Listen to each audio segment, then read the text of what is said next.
Sometimes it works, sometimes it doesn't. Sometimes I gotta go back and put in the code occasionally for some reason. I don't know why. I don't know why it does this to me every fucking week. It's great that you can go live now on YouTube, right? That's something recent, right? Yeah, I can go live on both, which is great. Where the fuck?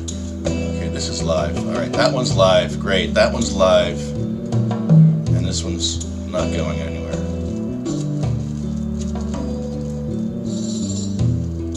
Alright, we'll do it the hard way. Stream key. Jeez. I think people on YouTube are getting the show. Well, this isn't gonna work. Okay. Right on. New stream key coming up. Okay, Facebook. You have a new stream key, Facebook. Now you better work. Output, Facebook. Start. Let's see if Facebook starts. Ooh, it looks like Facebook's starting. Yay.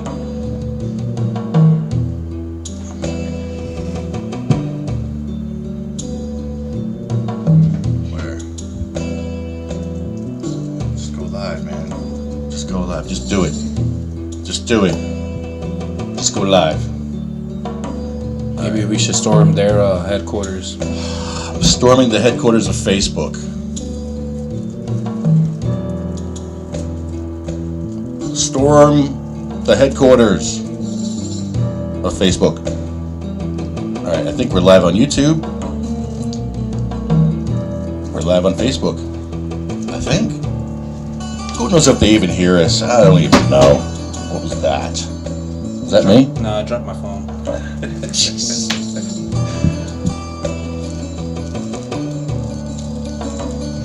Alright, hold on. I gotta share this a million places now. Hold on. This is what I set this up for. I need this time to share the video now.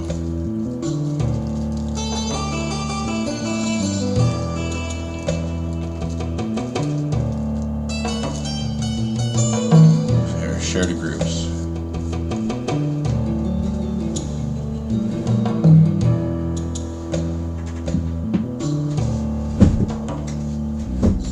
Oh, come on.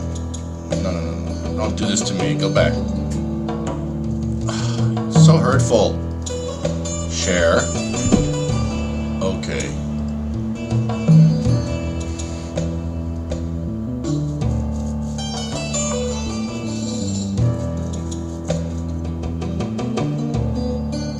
I don't know if it just shared or not. The revolution will not be televised. It will be commercialized. Hello from the Pines. Hello from Hanover. Hello from Morris County. Good morning, everybody.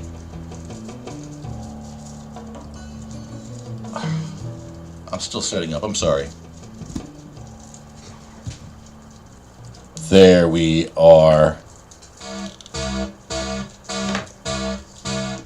This is going to be a good show. I'm going to call Joe Rulo and find out what happened yesterday. I don't know if he was there or what happened there, but how's my audio? Please, someone check my audio. How do I sound? Can you hear me?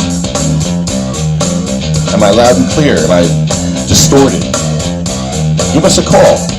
Bring in the boss squad. I'm gonna get mine. Don't do the crime if you can't do the time. Don't tell me how you're off and down. When you smile in my face, but you play me like a clown. It's your fool, bitch. So just step back. I'm mad dad when I come down straight. I thought you were my piece, but you play me out. Now I'm mad as hell, and I'm full of doubt. Who you wanna roll with? Who you wanna roll with? Lefty, let's roll. Who you wanna roll with? Who you wanna roll with? Happy birthday. Thank you. Chris Amara. Yeah. That's right, it's a birthday show. We're going to have some fun today. I'm dabbing you out. You got me last time really good, so I'm getting you this time. Oh, yeah. Rock back on the scene. It's time to get mean. I'm a lean. Revolution machine. For what people stay, they sway. For today is good as any day. Y'all feel slightly this, let's resist. Raise your fist and pump like this. Promises on the top. Don't cross the line, and you know it's mine. Who you wanna roll with? Who you wanna roll with? Lefty,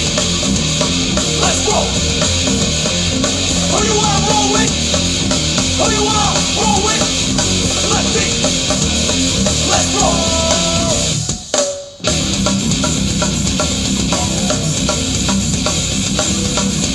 A little overmodulation, yeah. Is it really? All right, I can fix that. I think I see the problem here.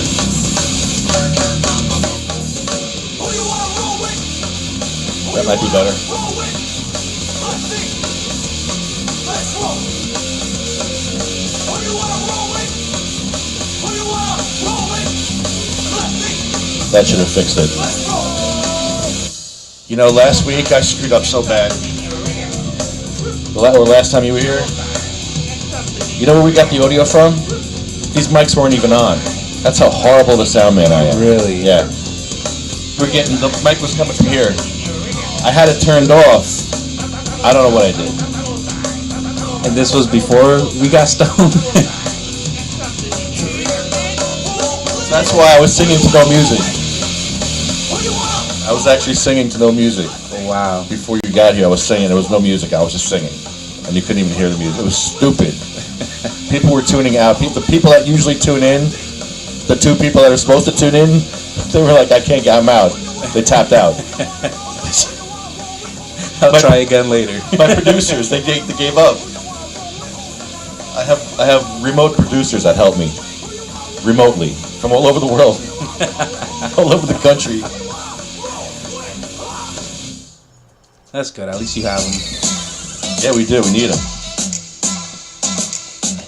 Uh-oh.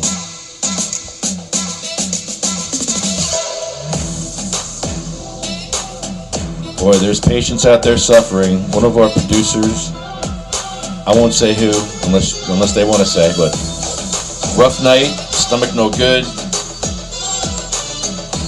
couple hours sleep.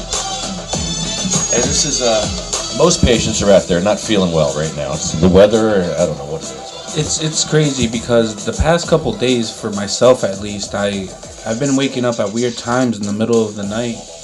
You know, the random 3 o'clock in the morning. Can't go to sleep till like 7, 8. And like it's just weird. I don't know. And the cold feels a little different to me. I don't know if it feels like it's dry cold or like I don't know. It's just weird. I feel it everywhere. My back, my shoulder, my neck. I have neuropathy in my arms.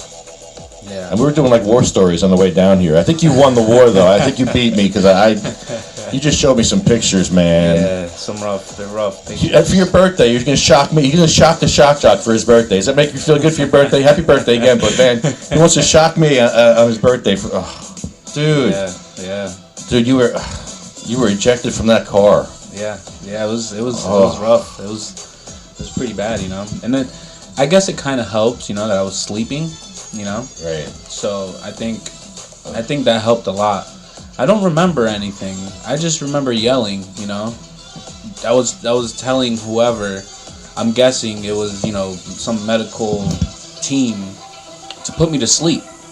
I was saying, put me to sleep, put me to effing sleep because It's the pain. I had pain or whatever I was feeling. And aside from that, I don't remember seeing anything visual, but I do remember chewing on pebbles. Like, pebbles from the road, I guess, or something. Like, I remember chewing on that and then just yelling out, put me to effing sleep, put me to sleep.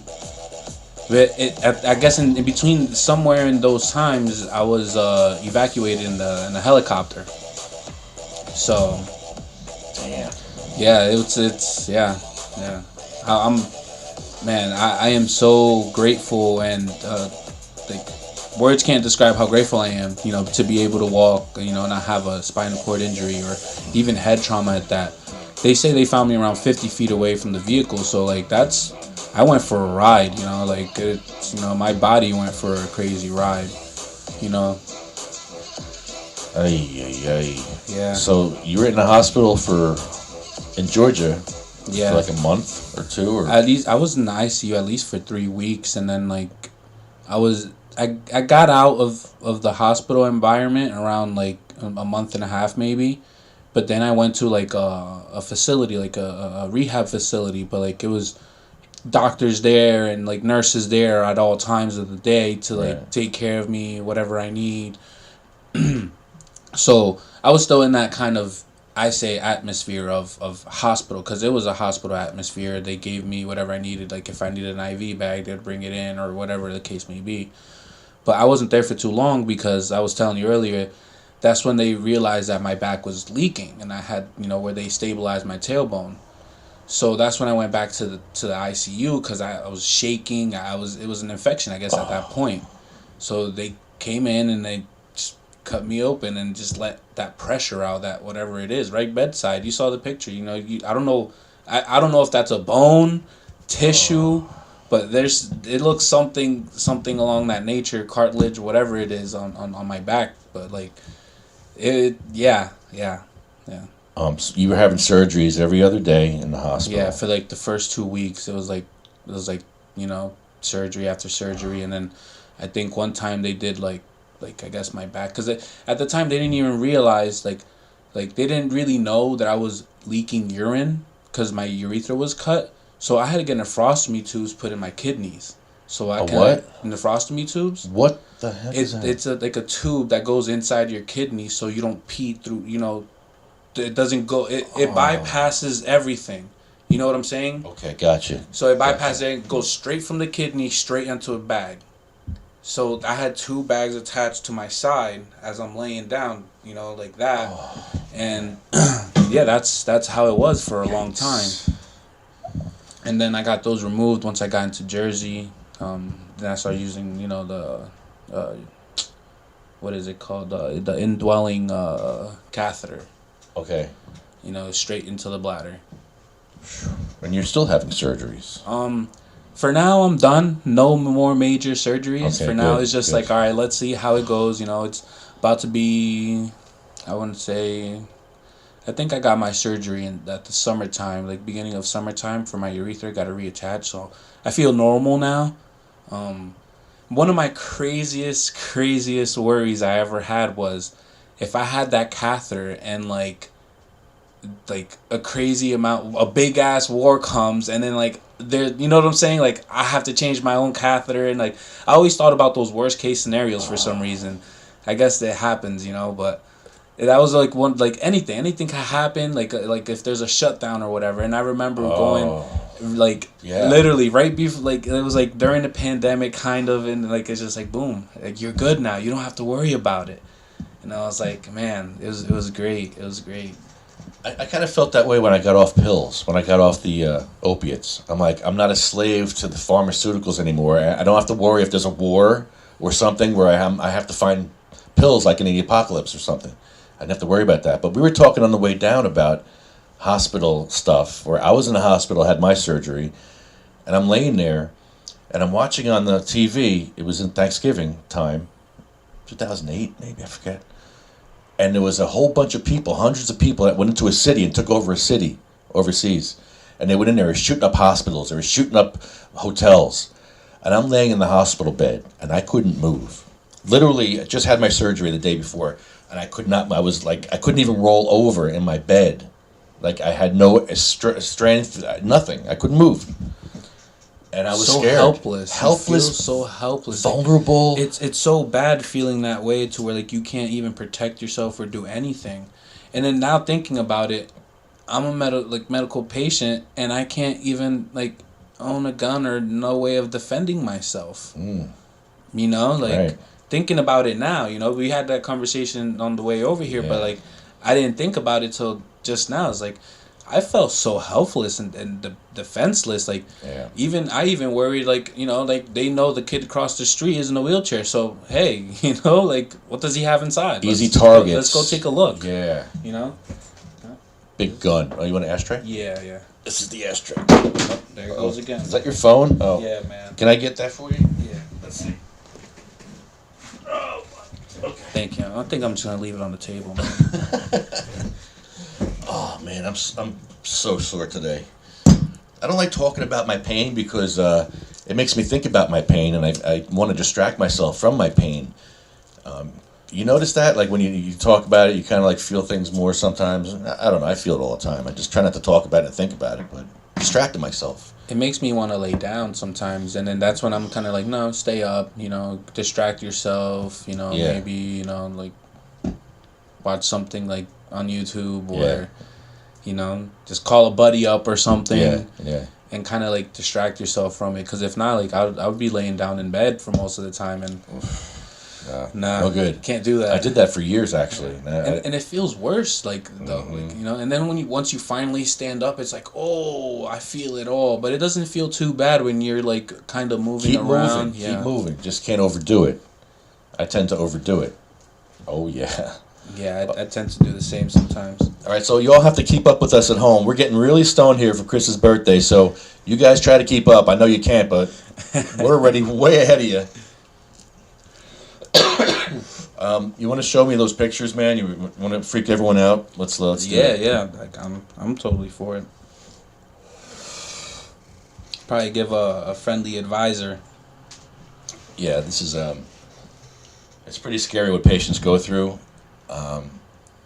And Chris has gone through a lot. I can't believe you shocked me with first of all, the car itself. It's I don't know how your seatbelt was actually off in a good way, because you actually got ejected. If you were in the car, you would have been crushed. I believe so. I strongly believe I would have been crushed. You know, the way the ceiling caved in, it was just, you know, it's just not good. Yeah, that's the passenger side. Sorry. Jeez. Oh yeah. Yeah, that's where I where I was sitting. Jeez. My goodness, this car is crushed. Yeah, I'm very lucky, very thankful too. My mother says someone laid a pillow for me. And that's your feet, right? Yeah, that's my foot. That's there was some road burn. I have actually all up my leg. A road rash.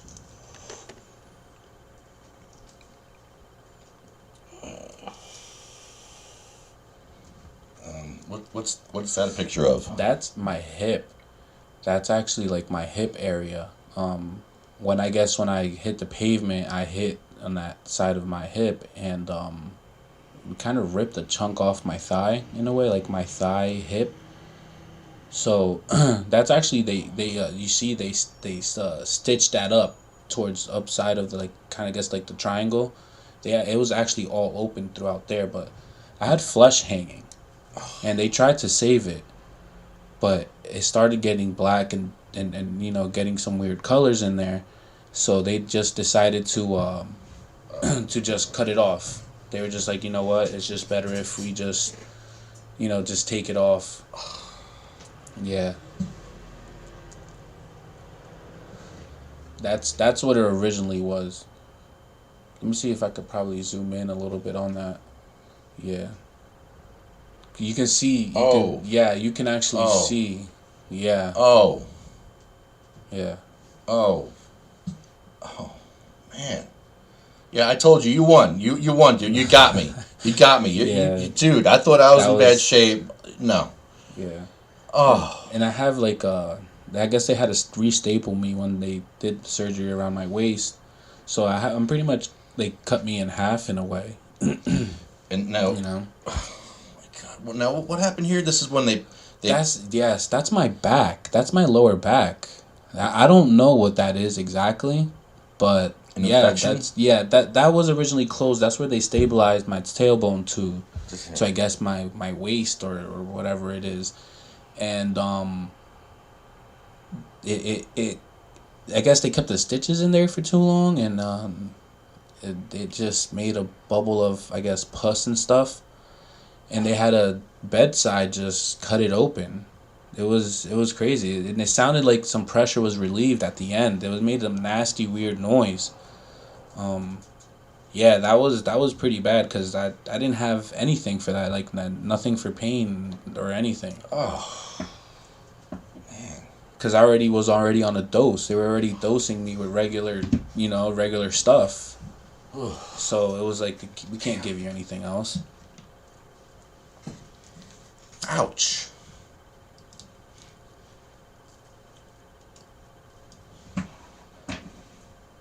No, but definitely, yeah, grateful, thankful, you know.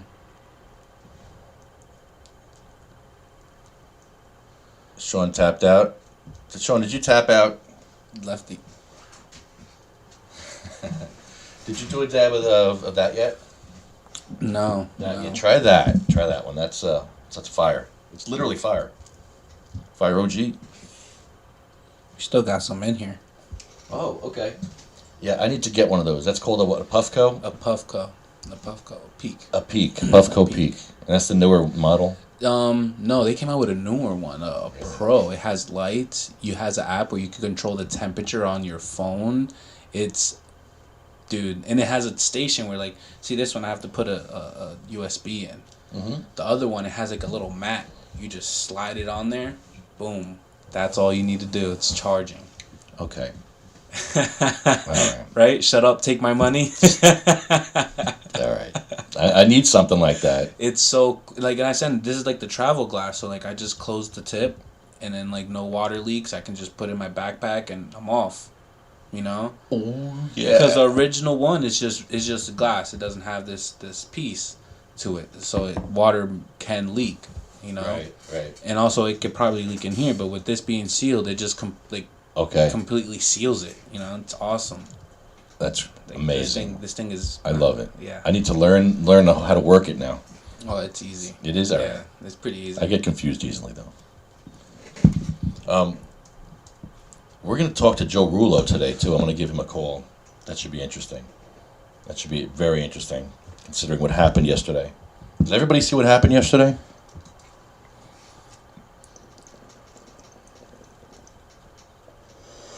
What do you think about that?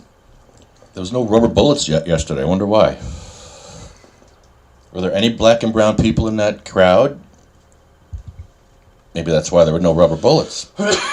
No dogs? I didn't see any dogs. You see any dogs? Any fire hoses? See any fire hoses? No fire hoses. I didn't see any fire hoses. Anybody see any fire hoses? No? I didn't see that all black military group either. No, I didn't see nothing. I didn't see nothing like that. And it was a very interesting day.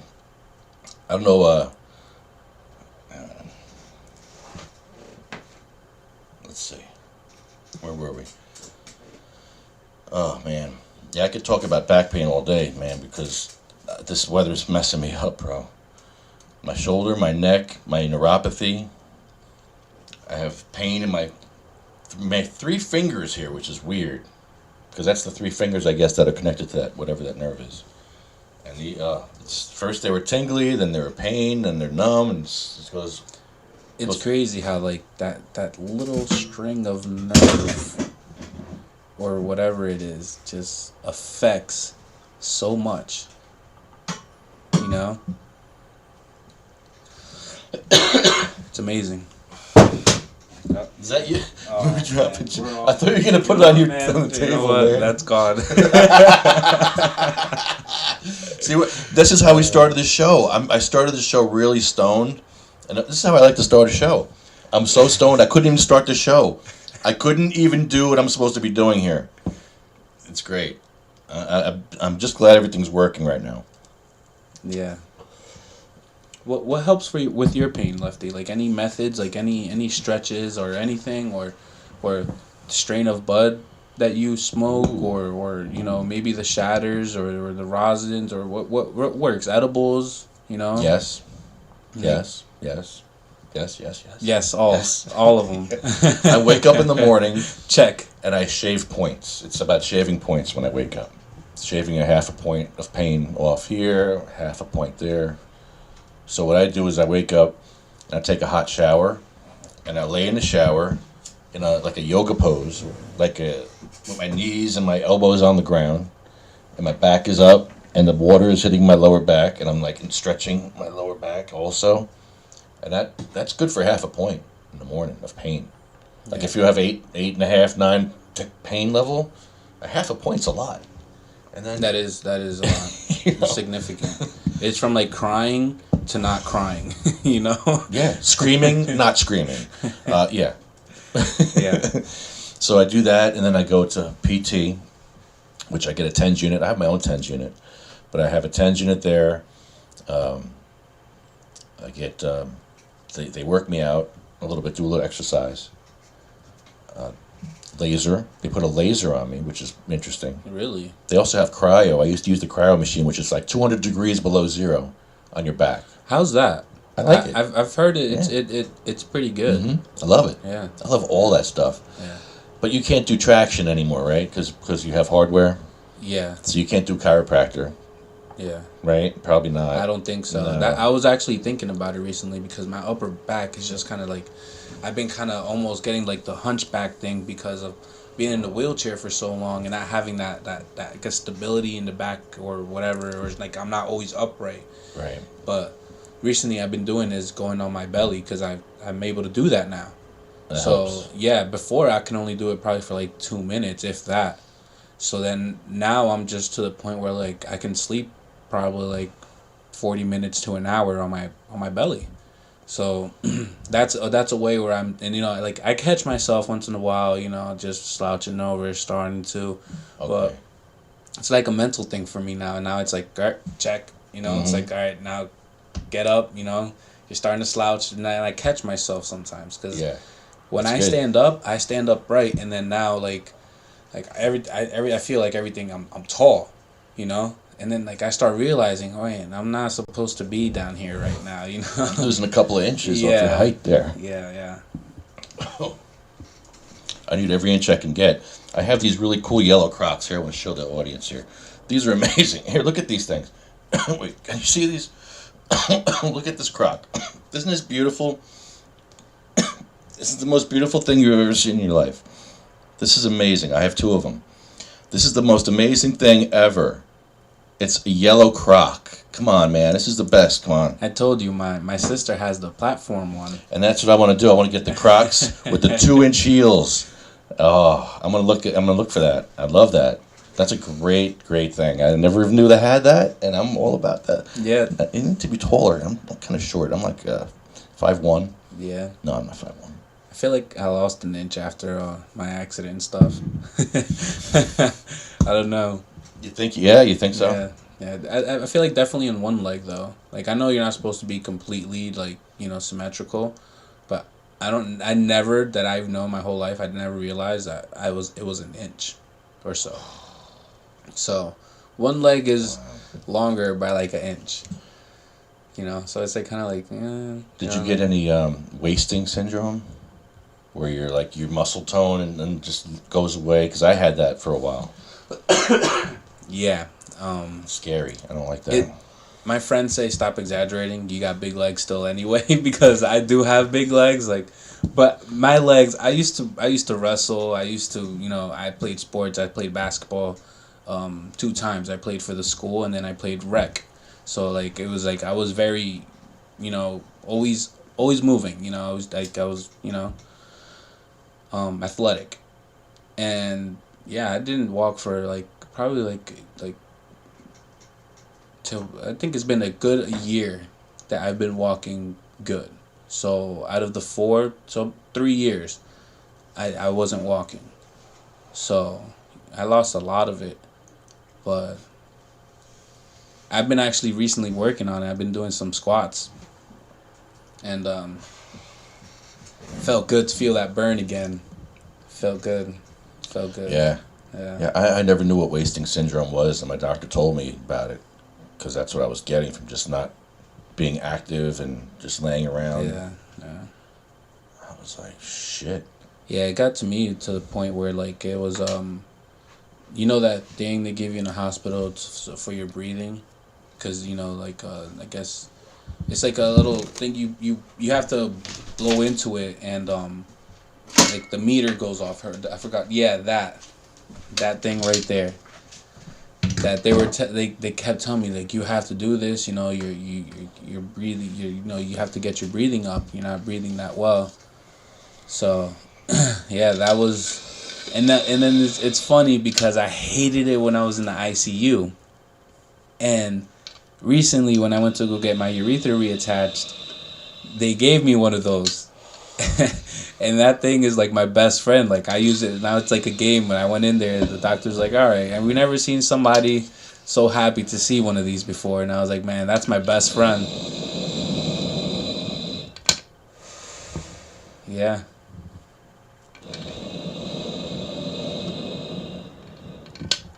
You have to keep it at a certain level, I think. Yeah, you have to keep it there. There's a ball. One of them has a ball where you have to keep the ball. That's that. Yeah. I think this is a little different. Yeah, that one. Yeah, that is a little different, but it's same concept though. It's the same. Yeah, blood clots in your lungs. That's for a lot of things. Yeah. It's pretty good. Circulations and stuff like that. Yeah. Good stuff. But yeah, I have a couple of these laying around. All kinds of weird medical stuff you gather over the years. I do too. You'll see. You'll be buying stuff on the internet all the time. Just anything weird, like a ball. I was buying balls, these huge balls for like years. These exercise balls, and stretching my back out on the balls. I love that. Yeah, it's very helpful. I should do that. Yeah, yeah. Stretch out, just lay on the ball. It's very even forgiving. now they have. I seen like on TV they have that little like circular thing that goes right along your spine. Ooh, there's that. Like I've seen. That thing kind of looks a little freaky though. Dude, yeah, all this stuff. It's very strange. Yeah. Facebook and Instagram just blocked Trump. Oh, Trump has his fake profile on Twitter. If you look at my page, he's on there. You look at my Twitter page on you'll see. Yeah, because Twitter banned him for 12 hours. Facebook and Instagram just blocked Trump. That's hilarious. That's great. Wow. Yeah, Joe Rula, I want you to explain this to me, Joe. You know who else I want to call? I want to call that company that's delivering weed. There's a company delivering weed. They didn't answer my text. I asked them to be on the podcast. They didn't answer, or maybe I just call them. And I want to just thank them for having the balls to go put themselves out there. It says Chill Delivered, New Jersey Green, something. This is great. That's a cool page. Where's my glasses? I can't see. I can't see. Yeah, I want to know more about these guys. Maybe they can. We could be a sponsor, or they could be a sponsor and give us some free stuff. Drop off some cookies for us for our podcast. That would be great. That'd be awesome. Super fast delivery within 24 hours. It's legal in Jersey. It's legal right now. You have a constitutional right to grow. You can grow weed now in New Jersey, as far as I'm concerned. They're going to tell me I'm wrong, but I don't know. There's two schools of thought. Like with anything else, there's two schools of thought. You could say, no, it's not legal, but if you go through the court system right now, if they put you through a system, you'll win in the end at the Supreme Court level because it's a constitutional amendment. You have the right. So we need case law. We need someone like Ed Fortune, who's amazing. Thank you, Ed Fortune, for all you're doing. Definitely. Someone like him to get arrested, and because he wants to get arrested. He's asking them to arrest him. He's put himself well out there to where, like, and then you know what, and it kind of makes me want to say, yeah, you know what, why not? Especially like if I'm a patient and now you're putting me last again. Here we go. And like. Like I was showing the pictures earlier, like those were my obstacles, and that's just not even getting on the program obstacles, and then obstacles. So why not grow it? Yeah. And I think about it, I want to, and maybe document it, and maybe show them, show them the process, like how is this harmful? How is this, me doing this at home, harmful? I know a lot of patients that are growing their own cannabis. You'd be surprised how many patients. Yeah. Pretty much everybody I know that has a kid that's sick is probably growing it for their kid because you have to grow a special strain. Yeah. So, go bust all these parents with their kids that are growing weed for themselves. Yeah, that'd be a good look for you. Ridiculous. And then again, when you take it to the court system, get a jury? Really? The jury's going to look at this and be like, didn't we legalize this already? Yeah. Didn't I vote for this? Why are we still putting people in jail for a plant? Big corp can sell it, but I can't grow it for my sick child. I can't grow it for myself because... You're a they felon. can? but they can. You're a felon if you do. You can grow your own tobacco, you just can't sell it. Make your own beer, you just can't sell it. Make your own wine, just can't sell it. So, I don't get it. Stigma. It's a stigma, and it's money. Yeah. You know what we were talking about? The corruption in New Jersey, where these towns that have banned cannabis are probably looking for a payoff. This is how it works. Yeah. This is big money where the cannabis company says, okay, we'll want to come in, and they say, well, we have an ordinance. We have to fix our ordinance. We'll do that for 50 grand. Okay. How about you put some money in this charity for me that I a slush fund or whatever. They have these things that they do, all these rich people. Not like our 501c, which is legit. They have 501c3s where they used to launder money and slush fund money and avoid taxes and all this shit that they're... This is what they do. The rich elite people that are out to just make money off... Yeah, and then you get lawyers to back you up and find these loopholes for you, and it becomes easier at that point, you know? We've seen it all around New Jersey with these councils, and it's... They don't care about our health. It's funny because they don't even have to say anything. They don't have to say anything. Just facial expressions is all we need. That is all we need. You know, and that's all we need, and that's all the people need to see. You know, how they carry themselves when they, you know, it's just. Did you hear Jamie the other night going off on the mayor, rolling his eyes? No, another one. Mayor rolled his eyes, and she's like, "Oh yeah." But that is disrespectful, you know. That's kind of like, to me, it's kind of like somebody coming into a meeting without a t-shirt. You know what I'm saying? That's that kind of disrespect you're gonna give me. Like, it's just there. You're here, and I'm on camera too. We're both on camera. You know what I'm saying? I want to wear a mask. Where's my mask? That's. I can't wait to do that. That's for Bayonne especially. That's crazy. They're going to think I'm Captain Bayonne. I'm going to go on, I'm serious, I'm going to go on the Bayonne thing. They're going to be able to see me, I believe. And Captain Bayonne looks just like this. Yeah, I seen the poster. I'm going to put this on, and I'm going to say, just call me Captain. I won't even say my name. I'm Captain. Captain. Captain from Bayonne. And then just talk about what I have to talk about. Because I'm going to draw this guy out. I'm going to draw the real Captain Bayonne. He's going to be like, you can't do that. I want him to come after me. Come after me, Captain Bayonne. If you watch me, Captain Bayonne, I'm coming for you. Captain Bayonne. Captain Bayonne. Here. You know what's the other thing? I wonder what they're going to say about it. What if it's not going to be allowed to wear a mask? Because you know how these meetings are. Captain Bayonne, I'm coming for you. I'm coming for your job. You haven't been doing your job in Bayonne, Captain Bayonne. Where's your help with the crosswalk access? Where's your help with the wheelchair access, Captain Bayonne? I'm calling you out, Captain Bayonne. Hey, Captain Bayonne, where were you when we needed wheelchair access? Where were you? You're out there, you're a little rubber chicken. You're out there, little rubber chicken running around the streets of Bayonne. Calling you out.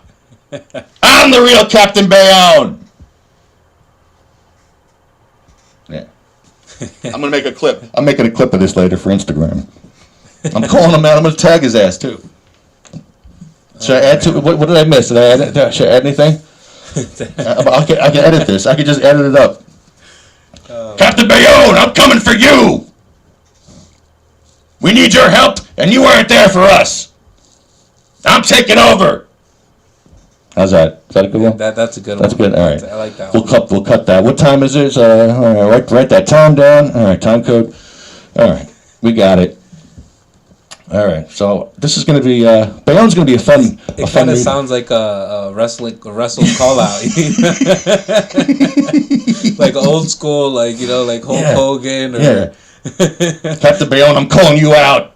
This is great. Will the real Captain Bayonne please stand up? I wonder if he'll show up to the meeting. I hope he does. That would be amazing.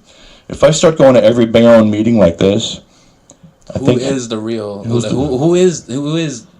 Captain Bayonne? He's me. That's who it is. It's me. I was kidding this whole time. It's been me. Yeah, like you see me jogging around in spandex. He jogs around town in spandex. I just saw him on 51st Street the other day. I think he lives on 51st somewhere. He lives right by me. So, hey. This is the real Captain Bayonne. I'm coming for you, you fake Captain Bayonne. You're a fraud. I'm coming for you. I need a new voice for Captain Bayonne. That's good, right? That's a good one? All right. I'm going to do the lower voice. All right. This is fun. I work on it. We needed scripts. We need some scripts, and we can have fun with this character. It's actually Lieutenant Lefty, but I'm coming as Captain Bayonne. Now, Lieutenant Lefty might work too, but I'm going to pretend I'm Captain Bayonne to call out the real Captain Bayonne. I guess until Captain Bayonne reveals himself, maybe. Yeah, come out to a council meeting, Captain Bayonne. Come see me at a council meeting, Captain Bayonne. Come see me! Let's see. Yeah. I wonder who he is. Like, why is he Captain Bayonne? What is he captain of? Like, what makes him captain? See, this is what Jamie's talking about. We get to see the mayor roll his eyes. We get to watch him, but he doesn't get to watch our body language. He doesn't get to see what's happening with our lives. He doesn't get to see if we're suffering, if we have facial pain, if we're in a wheelchair, or for whatever. They don't get to see that, but we get to see them. This is not transparency. No, not at all. I've never seen such shit in my life, and I don't even know who to go to fix this problem. We were looking at some places to go in Trenton, some legislative oversight committees we can go to. There's none in session coming up, but, an oversight committee and just find a subject similar to what we need to talk, and just talk about our subject. Yeah. I don't know how else to do it, because I called Cody, he don't give a F. Cody does not want to do anything except just have everyone tell him how great he is. Yeah, who do you go to when that, who do you figured that would be something, they, would fix, during, especially, if they knew, all right, we're going to pandemic mode and, this is what we need. But I guess they forgot, or I don't know. Wednesday says gardening is therapeutic, and yes, it is. I missed that, sorry. Need to get a Sativa Cross Natural Libra mask. Isn't that what this is? It's a nacho. You mean nacho?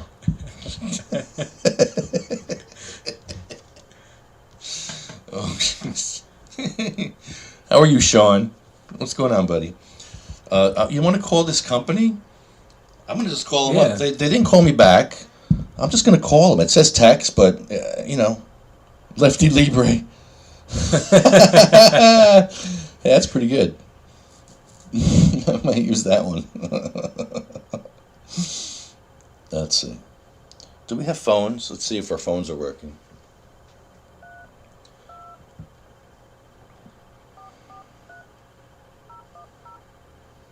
This doesn't mean they can hear us, though. I'll have to set this up. Oops. I'll have to set this up over here. Yikes! Oh, my goodness. All right. I hope this will work.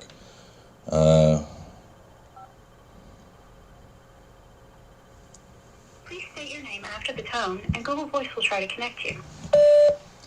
This is Lefty Grimes. We're live on the air on our podcast. Hello? Hello? I just want to thank them for all this, for just putting themselves out there like this. I mean, I've never seen, this is great. This is freedom. This is what freedom is all about right now.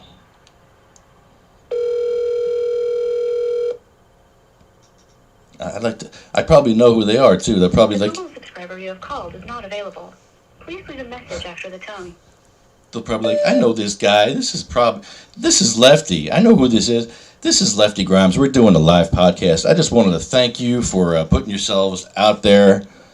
I'd love to. We're doing a podcast. I'd love for you to be a sponsor. How about that?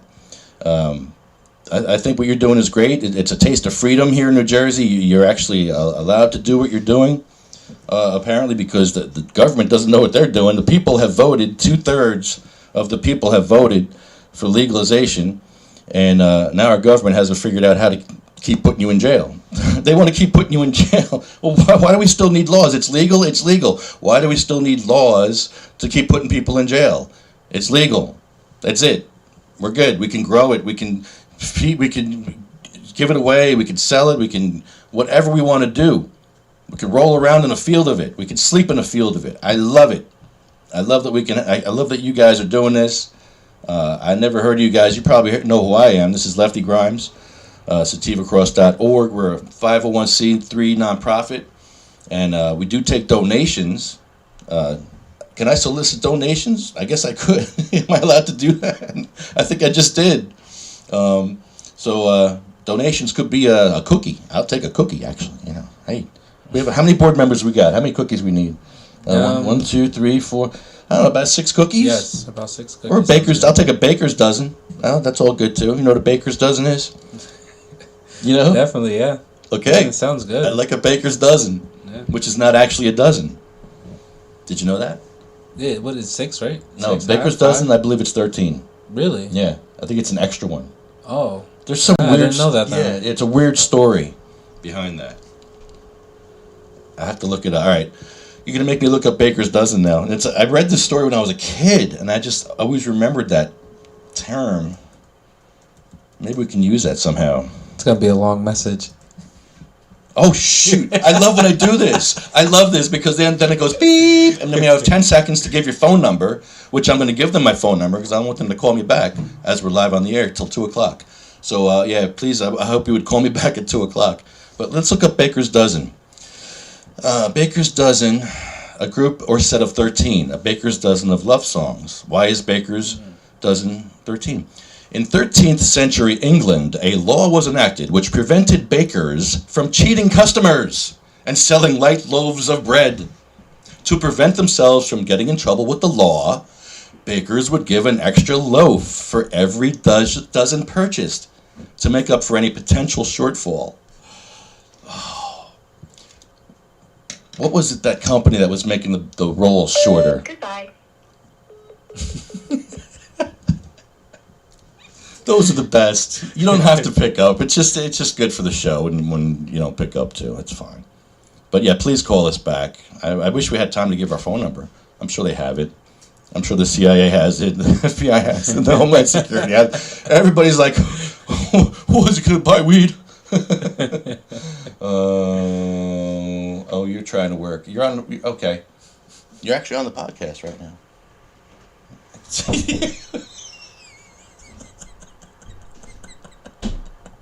Sent me a note. All right, well, we're a little loud. I guess I was a little loud there. We have people trying to work here, apparently. Oh, Subway. Kyle. Subway was cheating people like a half an inch off their bread. Really? Yeah.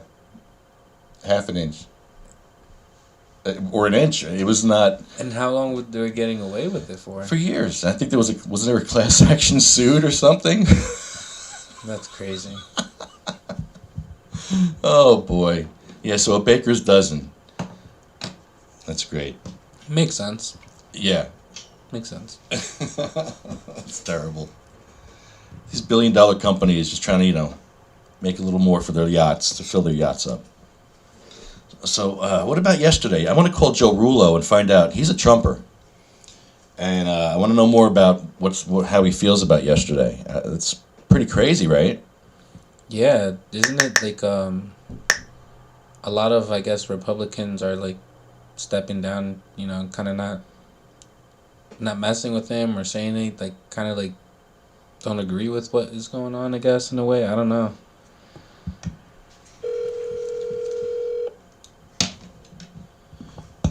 All right, Joe Rulo. Let's talk Trump. Joseph Rulo. Joe Rulo. What's happening? It's Lefty. You're on the air, everybody. How you doing? Good. How are you? Good, man. Just trying to absorb the chaos. Okay, please explain. Were you down there yesterday in that mess or no? Now, Did you know anybody that was down there? yeah, I knew, hundreds, if not thousands. Very, very isolated.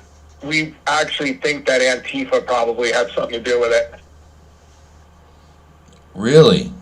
I think that, yeah, there's a lot of money involved in this whole thing, a lot of organization. How did you hear about this rally? About 3 weeks ago. And Trump basically brought up that it's going to be wild, that it's going to be January 6th for the certification, and he kind of made it grow a life of its own today, Oh. It was like for the certification and the vote, where the Democrat or the Republicans were going to vote against the certification. So it was very peaceful at the Capitol. I'm sorry, at the rally, and they even walked up the strip, which took a long time to go up. Tens of thousands, if not 100,000 people. No incidences at all until a couple probably Antifa type people tried to break the window, and they stormed into the Capitol building. Outside, people were taking pictures, and they were just taken in the air, and they were being very family-like, and there were no problems. But there were a few people that, decided on their own to go inside the Capitol building. And I just reviewed a video where I heard the audience yelling, "No Antifa, no Antifa, don't break the window." And you heard all these people booing them when they broke the window. So hopefully the FBI will get down to the bottom of it. I hope they do find out, exactly who did it. And, I condemn any violence, but at the same time, I think it was a very successful rally. There was 0 incidences at the rally, 0 incidences on the street.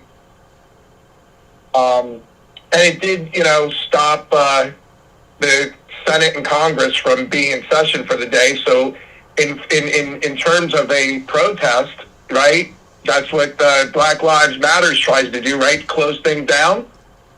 They did, right? Almost. If they had stopped the vote, what would have happened? They would have just done it later that night or the next day.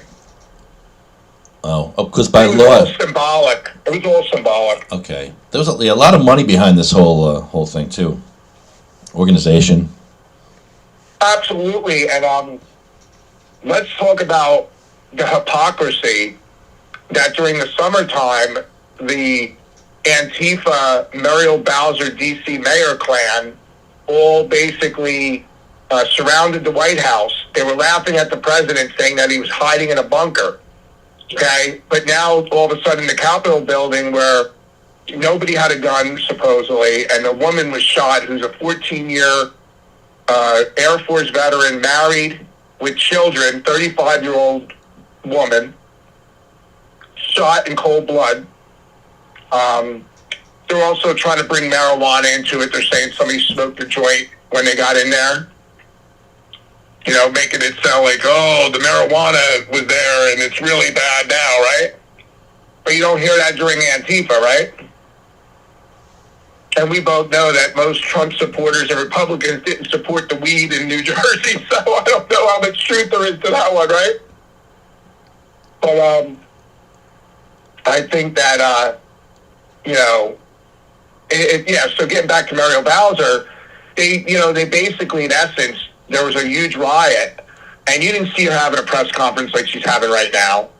I'm a little bit disturbed that these guys had guns drawn on these kids, that, the window was broken, but who had guns?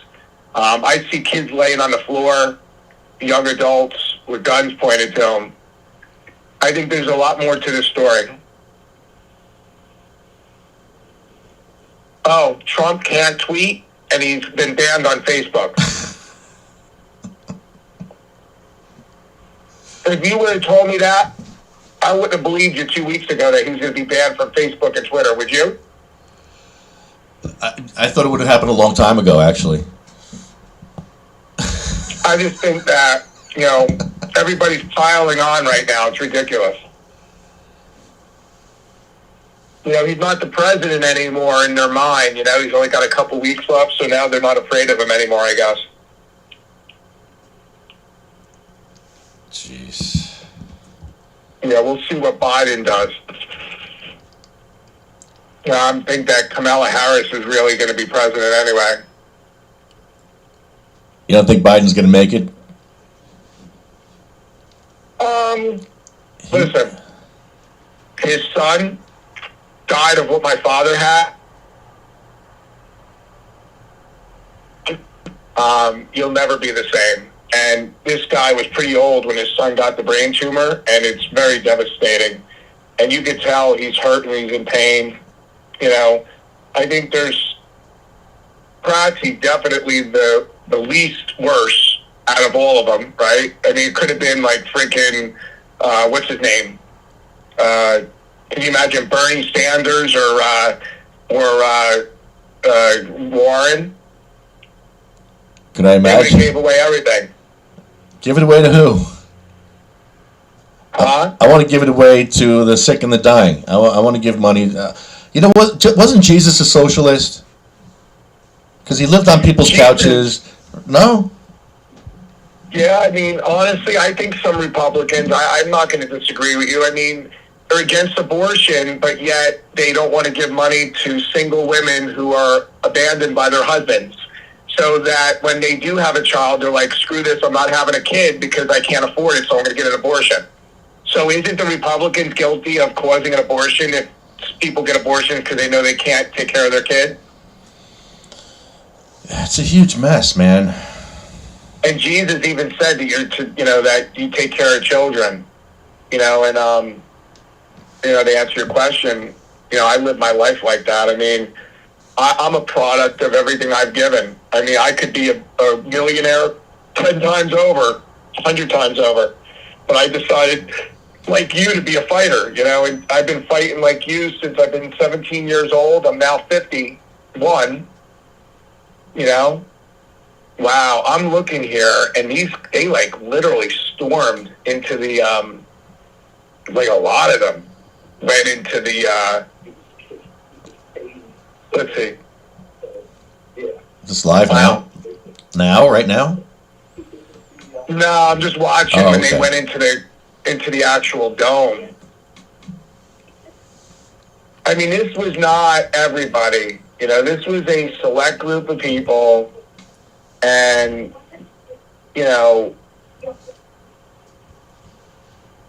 I wonder too, how many people got in there and thought it was okay because they got past security, It's just fascinating that, that the Capitol building and the security there was that poor. Can you imagine if these were actual terrorists? Right. If they were Antifa, they would have burned the whole building down. What about the one guy who's like, pushing at them and he picks up a stick and he runs up the stairs? I didn't see a lot of it. Come on. It's crazy. He's like picking up the stick like he's going to hit them with a stick. Some of these guys are lazy. They never have anything going on in there. They don't even know what to do if something happens. Look at the person running. And it's just crazy. Yeah, where's the security? I condemn any violence, any human being. I believe, you have to live like Jesus, like you said, and, turn the other cheek and, don't hit somebody else, don't kill anyone. So anyone who did that, I condemn it, but at the same time, I wonder if Antifa wasn't involved with some of this. Jesus was labeled a convict and an enemy of the state. Not only that, but if you think about, look at me, right? What do? I call out the establishment, right? And I tell them how corrupt they are. That's what Jesus did to the Pharisees, right? Yes. That's why they crucified Jesus, not because they didn't want him to be holy. They did it because he was telling them that selling sacrificial animals in the temple was not good, and it was affecting their livelihoods. Yeah, I like that chapter where he turns the tables. I like that. I like turning tables. Yeah, and there's a lot of people. I mean, look what you're doing for people that are handicapped and challenged.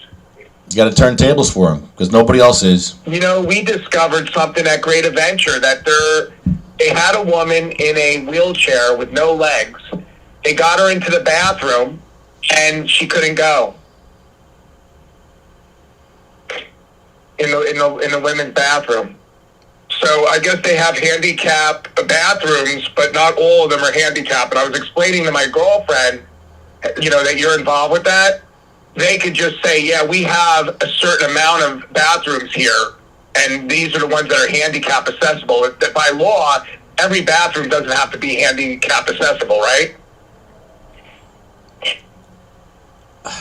That's well. They don't. In other words, as long as they have a couple, whatever the number is. I've seen it all over New Jersey where there's no access. It says you have access. There's no access. I remember I went to Ocean County College, and I was so mad that one of my when I was the president of student government, one of my supporters was in a wheelchair, and he could not open doors. I got the school to make it so he could hit a button to go in, and it was 2 years before ADA was even compliant in 1990. Isn't that crazy? What makes me crazy is the pharmacies that open up with steps in Bayonne, and the town allows it. And these are pharmacies. You have one job, and you got people that can't go up 3 steps because they're in a wheelchair. So what's the point? And you can't take Medicare. Crazy. They can't take Medicare if you don't have ADA access. I went to a pharmacy and I said to him, I walked up the 3 steps. I said, hey, you take Medicare? They said, yeah. I said, it's against the law. You don't have ADA access in here. He looked at me like I was nuts. Still steps there. They don't care. No compassion. He didn't want to believe it. So how is Weed Man's dispensary? I tell you what, it's pretty amazing what he's doing down there. I love it. You have a constitutional right to grow, to sell, to buy, to possess weed now in Jersey, and he wants to take it to court. He wants to be arrested, bring it to court, bring him to court, and he doesn't have to worry because, as he says, I'm not. He said white men are only ones that can do marijuana. I say, if you're black and you have enough money to have a store like Weed Man, you can also do the marijuana because they're afraid to arrest him because they don't want to affect the image of the social injustice issue. So, and I admire him for capitalizing on that, but he's got to stop with the racism and the race card because I've been advocating for marijuana just as long as him. And I was the only Republican who stood up against the whole Republican Party. And there would have been no Republican support for this bill and for the people voting for it if it wasn't for me. And I take it, pretty offensive that he is making this a white versus black issue. He's lucky that he can afford to have a store where he can call a dispensary. I'm a poor white man, and I don't have the money that Weed Man has, and I'm not black. Therefore, I'll probably get arrested because I'm white. That's how I feel. And I just, when I see that I understand, what level he's going to, but I just wish that he would stop inciting racism because we're all brothers and sisters. I've always supported him. I've always been public with supporting him. But, if he continues to, make this a racial divide issue, I don't want to have to call it out with my 400,000 followers. I'd rather not. Well, you can't deny that there's racism here in America. Well, he's actually being a racist. You know, saying that white people are the only ones that can do this, because if you're rich and you're black, you could also get a dispensary license. In fact, that's a fact. And, you know, if you have a nice restaurant across the street from the State House, and, you know, you have made yourself a icon of which is rightfully so, a victim of, you know, a certain point. He's been a victim of civil rights violations and racism. But this isn't a war for the white people. And he's exploiting racism in order to advance his own cause to make money to sell marijuana. Hell, he wasn't even for the bill, by the way. If because of him, we could have lost. He was actually against this bill. If this bill didn't pass, he wouldn't even be able to sell the pot right now, legally. I'm a little confused why he didn't support and why he didn't vote for it, you know? And I know, you know, a lot of supporters like Forshian, and so do I. But I'm not a sheep, and I, you know, have an opinion, and I think, you know that. And I feel kind of bad that, you know, I'm the white man that, you know, went against my Republican Party and was made fun of, and I've sacrificed a lot of my blood and sweat, and I'm not making money like Ed Forshian is right now selling cannabis. You know, and I advanced the movement. You know, maybe Ed can extend me a restaurant here over in Ocean County, and we could start a franchise together. Maybe he could finance me, the rich black man. You know, people help me out. I think this whole country has been racist for many years. I think our founding fathers were white supremacists. Wouldn't they be considered white supremacists? Our founding fathers. I think that, yeah, but and I agree. That's why I don't even play into the card. It's like, between you and I, you know as well as I do, you've known me for years, and, you know, I'm me. I have a African-American stepdaughter that I have brought up that lives in my home. She's African-American, and I don't see colors with marijuana issue. I see, you know, right now at least, as far as the opportunities being restricted, ready, to your everyday guy and gal who don't have connections. It's not about somebody being a rich white man or somebody about being a rich. It's about being somebody who's connected, and it's unfair. It could be a rich black man that gets the dispensary too. Do you agree with that? There are some people of color in the industry. I know there are. Of course there are. Leo Bridgewater, Murphy, my friend Leo. Connected to the Democrats. I don't think Leo Bridgewater is connected like that. They don't like Ed because Ed goes against the establishment, and so do I. Well, that's why they don't like him. Yeah, this is true.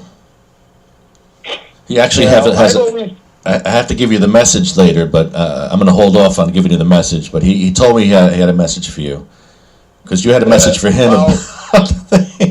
Well, I mean, listen, it is what it is. But, you know, the truth is, you know, God bless him. I pray for him, and I'm sure they're not going to arrest him because, you know, he's made it very clear that he's going to make it a racist issue. But, like, I, in particular, pushed this pretty hard. I in fact got, you know, enough people to vote for this bill so that he now can make money selling cannabis, which he rightfully should be able to. I mean, now he's going to call out and say that only white people can sell marijuana. I'm a little bit aggravated about it. I think he should cut the crap with the racism stuff. If he wants to make it clear about, you know, people that are connected, that's fine. But when you start spewing out racism, when he didn't even vote to legalize marijuana in New Jersey, he came out against it. Am I correct, or am I being incorrect? Yeah, I actually disagreed with him on that, and we were actually fighting about that this whole year, but we made up. See, I'm not afraid of Ed Forshian. I'll say what I want to say. I agree with him on his reasons, though. Against it. I agree with him on the reasons, because black people are going to be kept out of this industry. They absolutely are. People in the And that's hood. fine, and he can have his own opinion on what he wants, but you know what the bottom line is? He's benefiting from it right now, and he's actually admits it, and you can't have your cake and eat it too. It benefited him. He should be glad, but, you know, what if it didn't pass? He wouldn't have been able to sell it, you know, legally, Right. you know, with the loophole. I would rather Ed sell marijuana to make money than anyone else, okay, other than you and a few other people that were involved with this, you know, truly. So, you know, there's no animosity towards Ed for doing well. The animosity comes where, you know, Ed doesn't seem to understand that not everybody has the means that he has to have a restaurant in a prime location where he has the ability to create a atmosphere and a dispensary there. To call, you know, I call him a rich black man now, okay, compared to me. And I say to him that he should watch his words and his racism tones, because there's a lot of white people that follow him. And it's very offensive, some of his language. And if I was black, feeling the same way, everybody would care, right? I'm against racism. I have a black stepdaughter. And I've done nothing but support Ed Forshian from the very beginning of this cause, in his cause meaning. But I've been, you know, advocating for marijuana just as long as him. I smoked it back in the day, probably around the same time he started smoking it. So, you know, mine is longer than yours now. We're all in the same game, and I'm just a little bit perturbed that I feel, you know, he should absolutely just be grateful that this bill passed. And that, you know, he didn't get his way, that it didn't pass, because he wouldn't be making money right now doing what he enjoys and loves, and God bless him that he is. Joe, you don't think black people suffered under the drug war more than anybody? I mean, you heard Harry Anslinger's quotes. You heard how black people... I think Ed Forshian, every one of his charges should be completely erased. I think he's a modern-day hero that this has passed, and this is great. That's what I'm saying. I mean, this, you know, I'm a little, that's why I guess I'm so, you know, a little bit perturbed with him, is that I did kind of follow him and look at him like, you know, he's a hero that was a veteran, and he fought the good fight for marijuana. In fact, I think most of his felonies were because of marijuana. They should all be exonerated. And I also think that a degree of the marijuana proceeds should go to social injustice, you know, and, you know, there should be counselors and stuff like that out in the field, you know, like some of these things that they're talking about with social injustice, you know? But as far as, you know, pitter-pattering and, you know, walking, you know, gently towards the sand, I figured there wouldn't be any better place than your show to say how I feel on this. I'm not going to, you know, go on Twitter and Facebook about this stuff because I don't want to hurt the issue. This is, you know, between, you know, the marijuana community advocates here, that I think that we need to all be, you know, advocates with each other. You know, I absolutely am rooting for Ed's success in his cannabis business, as well as I think that he should have all of his charges removed. You know, but it is what it is. You know, hey, listen, if he wants to continue berating white people and blaming, you know, saying that, you know, the white man is the only one that's going to get the license when I'm not getting one, and it just aggravates me every time he says it, tell him to keep doing it. That's fine. Well, Joe, you know? Joe, how do we get a license? I do want a license to grow cannabis for myself. How do I do that? I'm glad you asked that, because guess what? We have a chance in hell, because number one, we don't have the money. Number two, we don't, and we're white, and we also aren't connected. So you could be the most richest white man on earth. If you're not connected, Murphy is going to rig the paperwork so that you don't have the credentials, because they have the ability to pick and choose who they want for these dispensaries. Okay? That's the truth. And that's why I got so upset when I heard Ed talking about how the rich white man only gets it. It has nothing to do with being rich. It has nothing to do with being white. Okay? If somebody is connected to Murphy or in any of these other states and they're black or white, they're going to get it, period. And I think that I deserve to have a dispensary just as much as Ed does. because I'm a person and I'm a business person. And I think everybody has an opportunity, and everybody should compete based on the quality of their cannabis, and that's how, and they should be able to grow it in their backyard. You know, don't make it about yourself. Make it about everybody, right? And, you know, Lefty, you basically are a patient, and you need this, you know, to be free of pain. Why can't you grow it in your backyard? Why do you have to go buy it from Ed? Why do you have to go buy it from someone else? Why can't you grow it on your own? Because everybody wants control of everything, and everybody wants to blame everybody else. Why don't we all just be brothers and sisters and all just get along? Why don't we all just do like a sit-in like John Lennon did, okay? I'm just kidding, but we are forgetting what this was all about. This is about a weed that is a gift from God on this earth, and we shouldn't have to have a license. We shouldn't have to have any permission. I agree with Ed that, you know, about that part. I just don't agree with him that it's like the rich or nevertheless a white man necessarily benefits from this cannabis law. They don't. This is like a very corrupt process. If you don't have a license, you can't play. You and I try to get a damn alcohol license. People own them. You'll never get a hold of them. Right? I'll go in with a couple of patients and get a license. I'd like to go in with a few patients and maybe use our 501c3, because we have a 501c3. Can I give weed away to a 501c3 as a 501c3? Yeah, I'll tell you, I saw something where this company in New Jersey is actually delivering cookies that people are paying for, and they're gifting them marijuana for the cookies, and that's how they're getting around the loophole. I love it. I saw that. We called them before. They didn't answer. I left them a 10-minute message. Send me a cookie. Yeah, that's what we want. We want to sponsor. Be our sponsor. Send us cookies. So basically, I guess what they're doing is they can get the cookies, like they pay for the cookies, and then the marijuana. You know how, like, if you buy, I don't know, a car, you get a free vacation voucher. Uh-huh. Well, you're buying cookies, and then they're giving you free marijuana. I mean, you don't think it's pretty impressive, Lefty, that when you first met me, you saw this guy in a blue suit. He looks like a total, you know, stiff, and you didn't believe it. You know, you've been following me for how many years, and, you know, I'm the only Republican who stood up to 21 county chairmen that tried to shut down the marijuana bill. You know, I'm the only Republican who did, and I don't apologize for it. And there's no other Republican that did that in New Jersey. And it's just, to me, amazing that, you know, the Republicans were that dumb, you know, the leaders, that they didn't see this as a win. Just like I saw Donald Trump as a win, and he won. So we need leaders in this state that are going to know how to win, and they don't know how to win, you know?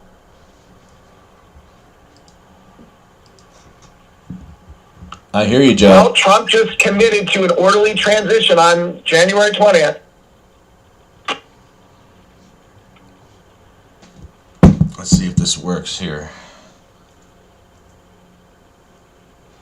I'm trying to figure out how I'm going to do this. We're going to play a Wheel of Fortune or Hangman, a version of Hangman here. Let's see. This might work. Okay, I want to. There's no way I want to say this, so I'm gonna give you the message by Hangman. So we go.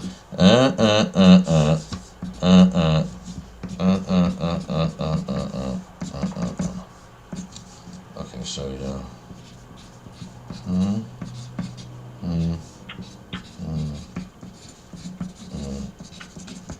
Okay. All right, so I'm gonna do the. I'll give you the RSNT, whatever they give you on Wheel of Fortune. So here, I'll do this. How am I going to do this? Let's see. I'll give you an S. There's an S here. All right. It's 4 words. It's all right. 4 words. The first word begins with an S, which is 4 words. The second word is 2 letters. The third word is 1, 2, 3, 4, 5, 6, 7 letters. The last one is 3 letters. And the last one... And what is this for? This is Ed's message to you. Oh, Ed's message to me. Here, this is my is it derogatory? This is why I'm doing the hangman. So, hey, listen, this is my message to Ed. Ready? Yes. I'm going to hang up. Bye. Well played, Joe Rulo. Well played. He wasn't playing this game. That's funny. That's funny. He didn't play. That's great. Well played. He's like, he's tapped out. He's like, I'm out. Nope, I ain't playing. Because it was not going to be, I'm not saying this. I'm not going to say what Ed Fortune wanted me to tell Joe Rulo. I told you what it was, right? Yeah. I don't think I said it on the air. So, or did I say it on the air? Oh, jeez, I hope I didn't. But it's not, it wasn't, no, not good. It's not a, oops, not a place you want to be. Not a thing you want to do in a place you want to be. So we'll take this down. By the way, here, I'll if you want to play along at home, some of you do want to play along. Actually, hold on. Do you guys really want to play this out? Hold on, I'll show you. Hold on. Let me fix this. Hold on. Let's see if I can do this the right way. There's no letter here. Okay, here I got it wrong. Okay. The last word is 2 S's. Okay, so what do you think Ed would say to Joe Rulo? What would Ed Fortune say to Joe Rulo when Joe Rulo says, stop saying you're selling weed like a white man? It's offensive to him. So Ed Fortune says, 2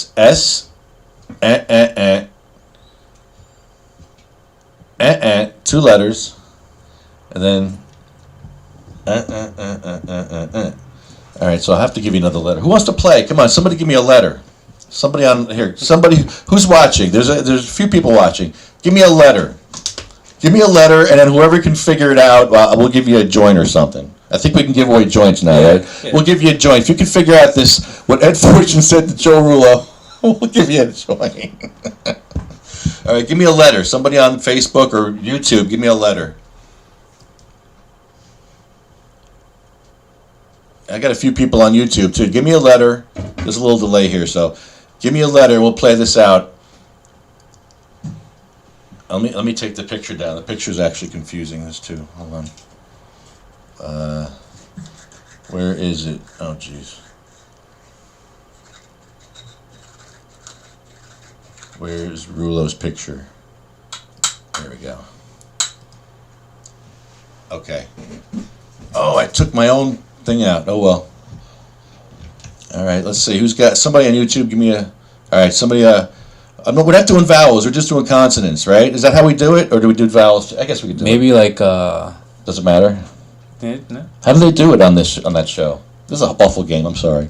How do they do it on Wheel of Fortune? You have to do vowels separately, right? Yeah, I forget. I want to buy a vowel. Yeah, you have to buy a vowel. All right, we'll just give you the. All right, we'll give you the O. All right, Joey, you were first. I'm giving you the O. Hold on. I'm not giving you the O, Joey. I'm giving you the O here. No, there's no.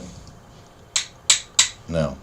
You're probably gonna need a piece of paper No. for that. No, there's no O. Yeah, let me write this down. There's no O. Sorry, no O. So there, I'm gonna make a hangman, but I can't. All right, so O has been used. All right, so hold on. Salitara says M. Hold on. You get one shot too. Hold on. M. Okay, yeah, you got one here. Ding. I can't keep up with the. Hold on. I'm not prepared for this. I have to go find what I just did now. Oh boy, here it is. Okay. Okay, yeah, there's one here. There's one M. Okay. Okay. All right. Hold on, Joey. One love, you won already. Hold on, Facebook. I'm checking Facebook now. All right, hold on. Who was first? All right, Michelle was first with an R.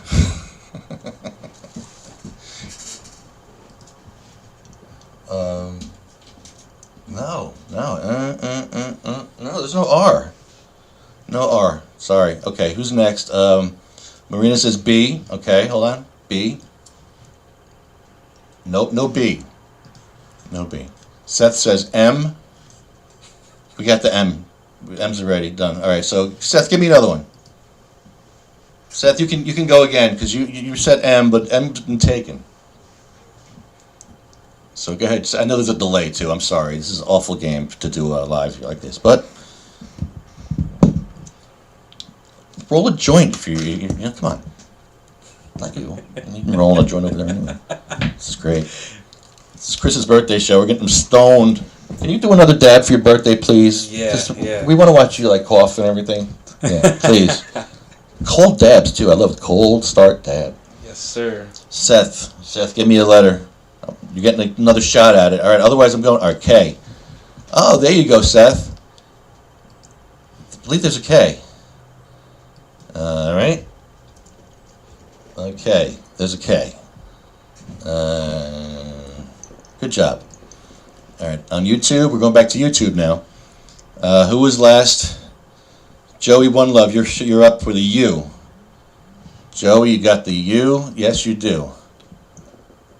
Okay. Oops. U. We may have to go back to old school. My battery's dead. Oh, you want to plug it in? Yeah, you have a USB? Yeah. You can plug it in. Hold on. What kind of USB? The micro, is it? I believe. Hold on. Give me a minute. Let me finish what I'm doing here. But yeah. Yeah. All right. Sally Tara says K. I think we have a K. And a Y. Okay. We have Y. Okay. Y. Okay. There you go. Why is it doubled there? Why do I see two of them? This is so weird. This is what I go through. I don't know why that's happening. And going back to Facebook. It's no, you're wrong. These are all wrong. No, you can't. Those are bad guesses too.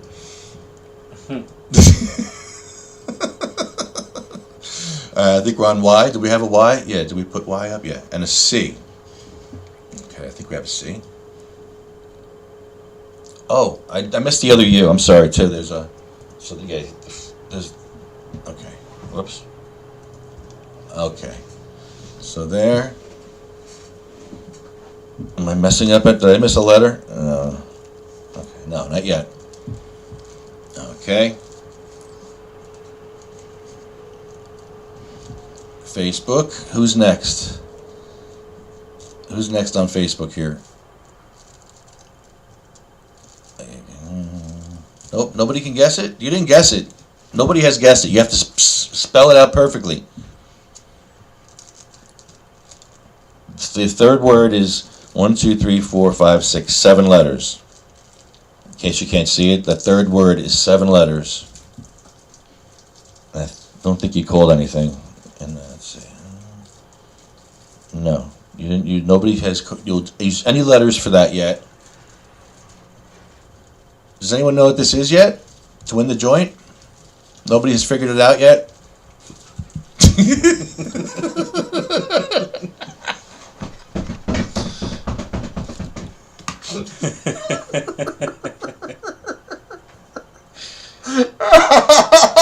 Come on, man, this is too easy.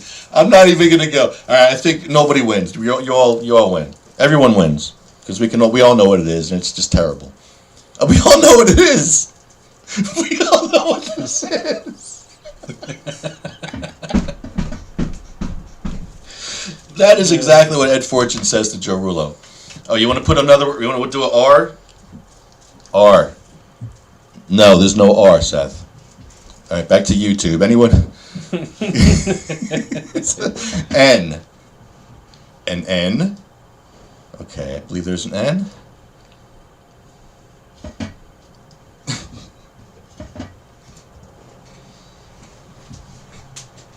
Okay, there's an N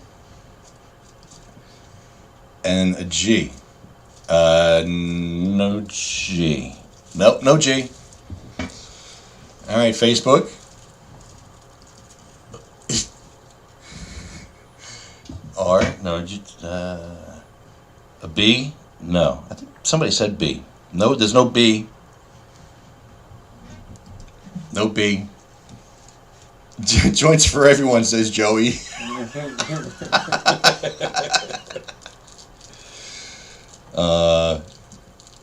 Nobody has it. I can't believe nobody has it. Come on, it's awful. Think of Ed Fortune, what he would say to Joe Rulo when Ed Fortune says something and Joe Rulo comes out and says, "No, I don't think you should say don't sell weed like I'm white." Ed Fortune says, "I'm selling weed like I'm white." Joe Rulo says, "I don't like when you sell weed like when you say that." And Ed says this. So come on, nobody has this. YouTube, no, nobody's on YouTube. B, the last one I have is B, which is there's no B. Nope. Do I really need to spell this out? Really? Come on. This is ridiculous. I'm not saying it. I refuse to say this to Joe Rulo. I have too much respect for Joe Rulo to say this to him.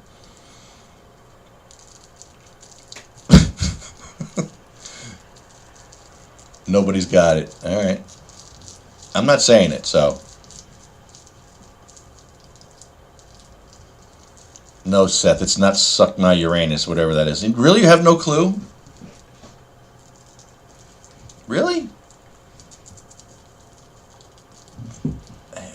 Maybe you can't see the letters clearly. There's 5 more letters in this third word, and there's 1 more for the last one. What's the nobody knows anything? Really? Come on, guys. An A. There's an A. Yes, there's an A. Oh, there you go. Okay, there you go. All right, now we're getting somewhere.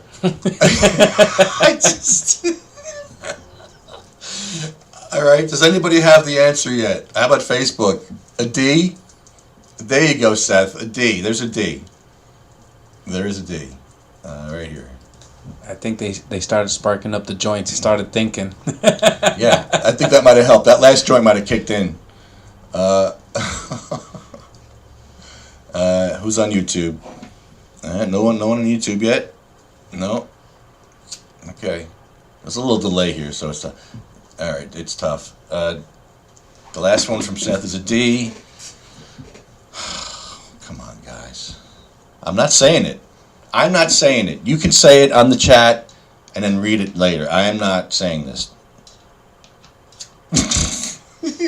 You guys are either too stoned or not stoned enough if you can't figure this one out. And I ain't saying it. I refuse to say this horrible phrase about what Ed Fortune says to Joe Rulo. It's terrible. Terrible. It was uncalled for. I think this is really over the line and shocking. I kind of feel both sides though. I do. I got. Yeah. I feel a certain kind of way now. You know, like I agree with both of them though. You know. I've always agreed with Ed Fortune on the reasons why he's voting no, but exactly. I just agree, but the solution was different. The problem was the same, but the solution was different. Uncolored ass, no. No. There's an I. There you go. There's an I. We'll put the I in there for you.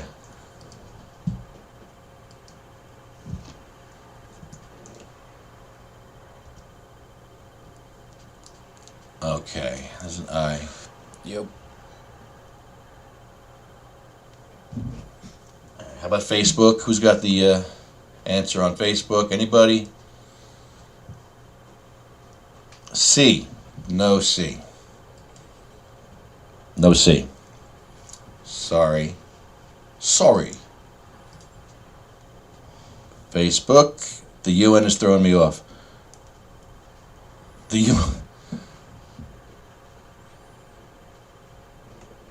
I hope I didn't mess it up. The third word is 7 letters. 1, 2, 3, 4, 5, 6, 7 letters. I hope I didn't mess it up here for you.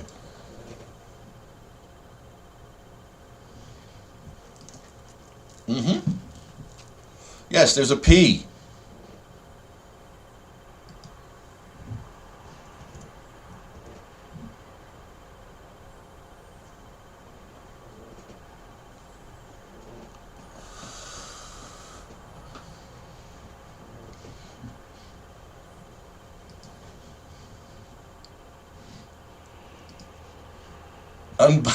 Unbiased. Suck my unbiased. No, it's not unbiased. No, that's wrong, Seth. Totally wrong.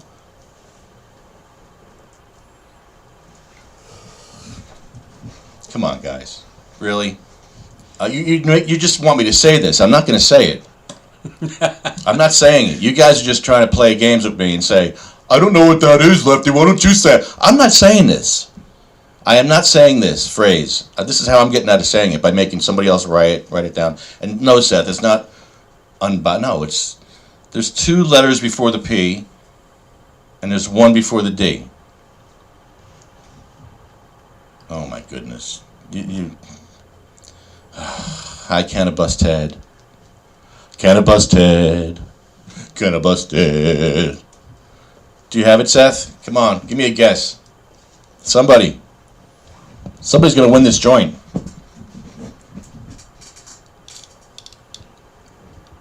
You should just put the letters in. Well, then I'm going to take my own joint. And I'm not putting it, no. All right, I'll give you 1 letter. Lefty. I'll give you a vowel.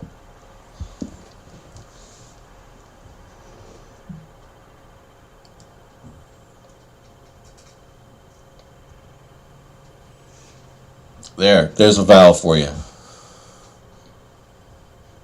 There's 2 letters left. 2 letters left. Come on, 2 letters left. Somebody's going to win a joint. Whoever says it first. Come on. 2 letters left.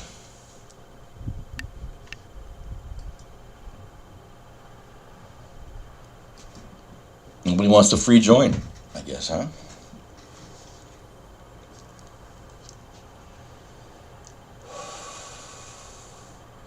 It could be a couple of things, actually. I could see a couple of things fitting in there, actually. I could see 2 words fitting in there. O, there's no O. There's no O, Seth. Back to YouTube. Nobody on YouTube. But people on YouTube, no, they're giving up. They don't know. They're not even guessing. They know, and they just know, and they're waiting for me to say it. No, I'm not saying it. I'm not saying this. I'm not doing it. You get a joint from me for putting it down. So I'm not going to say it. So that's the cost of a joint for me. I don't want to say this. But it's a real thing. If this was a newspaper article, we would have to quote this. I'm serious. If this was a newspaper or a real show, we could quote this and get away with it because it's a quote. It's a literal quote. You could quote this in the paper. Seriously, yeah. This could actually be quoted in the paper. This was said by Ed Fortune to Joe Rullo on Sunday. Come on, somebody guess. I'm not saying it. I think you got the idea here. I think you got one. Did I forget to put that one in there before? I think I might have forgotten.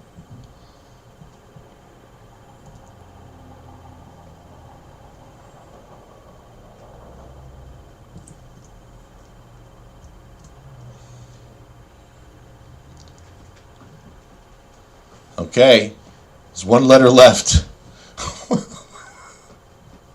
There's 1 letter left. Oh my God. Kind of busted. Oh my God. Oh my God. There it is. Kinda Busted wins. I have to send a joint overseas to Cannabis. Kinda Busted. Thanks. Thanks for letting the freaking guy in England win, America. Thanks. Now I gotta do something illegal. Now I gotta break the law. I didn't want to break the law. Now I gotta break the law and send freaking weed overseas. Thanks a lot, New Jersey. You gotta be kidding me. You gonna let John Small win this? Really? Ah. Congratulations, John Small. We love you. You're the best. But yes, there it is. John Small put it in there. So did Michelle. There it is. Michelle actually won it. I was kidding. Michelle won. John Small knows Michelle won. There it is. She got it actually before you, John. I was kidding. She wins. Well, did you? No, you didn't. You have to write it out, though, Michelle. Michelle has MS. She can't type stuff out, but she did win because she filled it in with the W. So I'm giving it to Michelle. Sorry, John. Sue me. Write a song about it. Write a sad song about it that you didn't get your joint because I gave it to Michelle. There you go. First time we've won since 1783.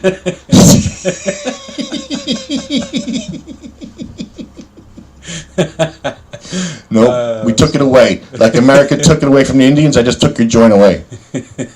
I took it away. I gave it to someone sick. Speaking about a joint, just remind me. I'm holding it like from 2 hours. I know. No, I'm sorry. I forgot about that too, actually. But Damn. What about the guy you were telling me about that? You know, speaking about joints. You know what? Yeah, we got to call him up. A dude, Neptune. Was it Neptune? I think it was Neptune. I'll get my story straight here. I think my man got busted with a gram of weed on Christmas Eve. And he called the cops because there was a break-in. Someone broke in his house. So I don't understand. The cops went in his house and they busted him for a gram of weed instead of going after the break-in suspects. Crazy. Hang on a minute. All right, now where's my other... Oh, jeez. I messed up. I don't know what happened here, but I lost my my text. My other text. Let's see if I can do this. That's not good. Hold on. Whoa, why is it doubled? See, I don't know why that's doubled like that. I don't understand what's happening there. I'll have to start a new one. I don't have time for that. That's just like quirky stuff that I got to deal with on the fly. As you know, I got to host a show and then do this crazy stuff. It's crazy. It's a lot of stuff going on here. So that's not going to work. So now you don't know who the show is. Do I have a... No, I got nothing. What do I got here? Maybe I could use this one.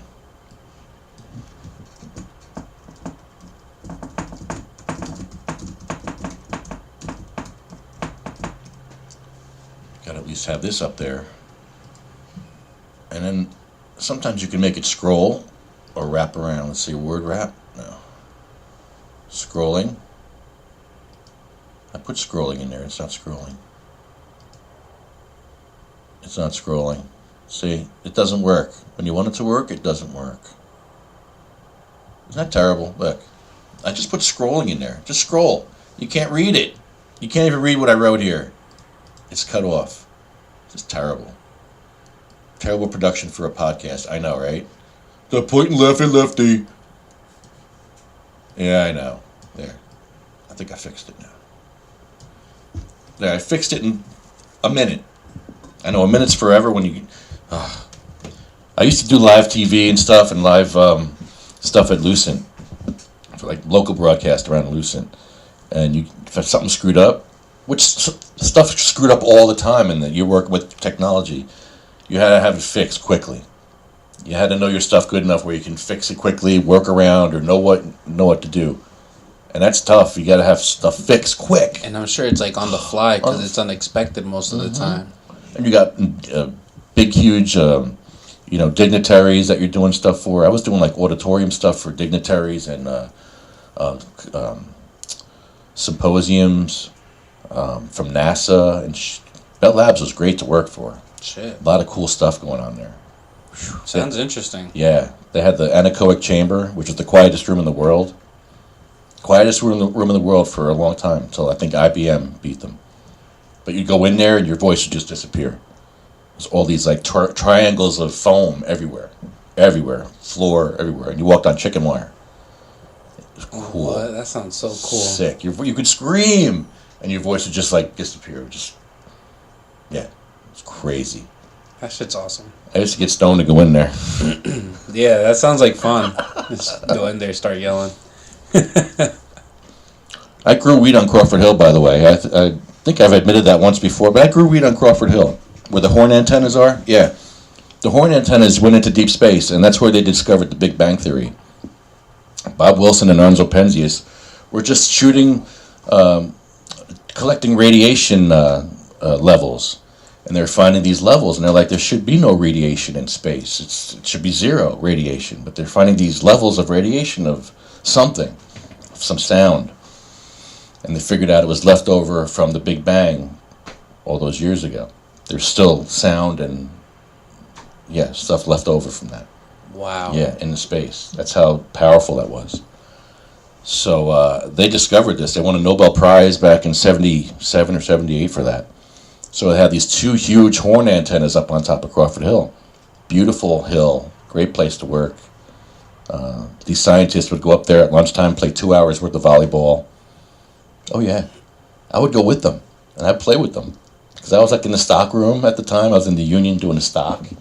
And I would go up and play volleyball for 2 hours with them. Get stoned. These guys were cool. Sounds mad cool, right? That was a fun job. Sounds like... Oh, it was great. No worries back then. Ooh, this is good. What flavor is this? Ooh. I believe this is sour banana. Ooh, wow. But yeah, working on Crawford Hill was great. And it's on a hill. It's across the street from the Parkway.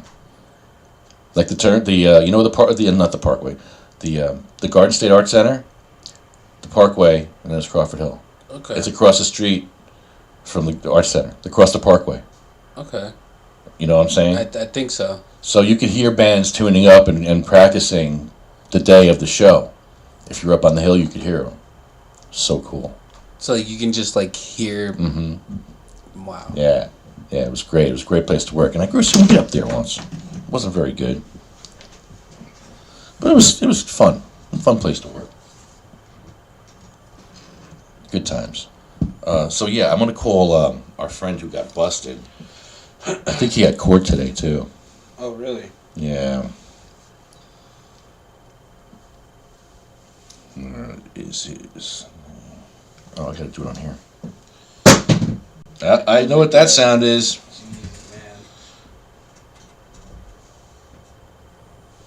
Okay. Where is it? Oh, that door. I know.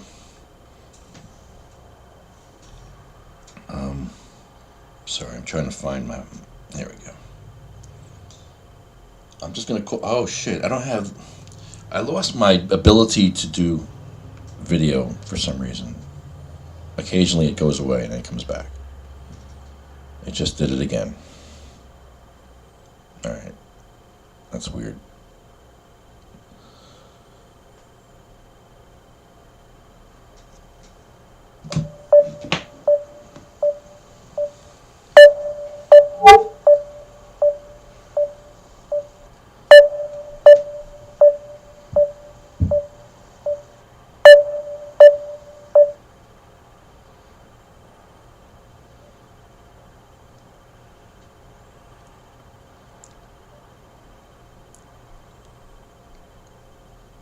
No answer. I don't think this is working right anyway. Let me send him a message. Hold on, I'll send him a message to call the phone. I'm doing that on Facebook, and I forgot to take his number. But the guy's got to go to court today over a gram of weed. That the cops didn't even do the break-in. They broke into his house. And they arrested him for weed. Are you kidding me? On Christmas?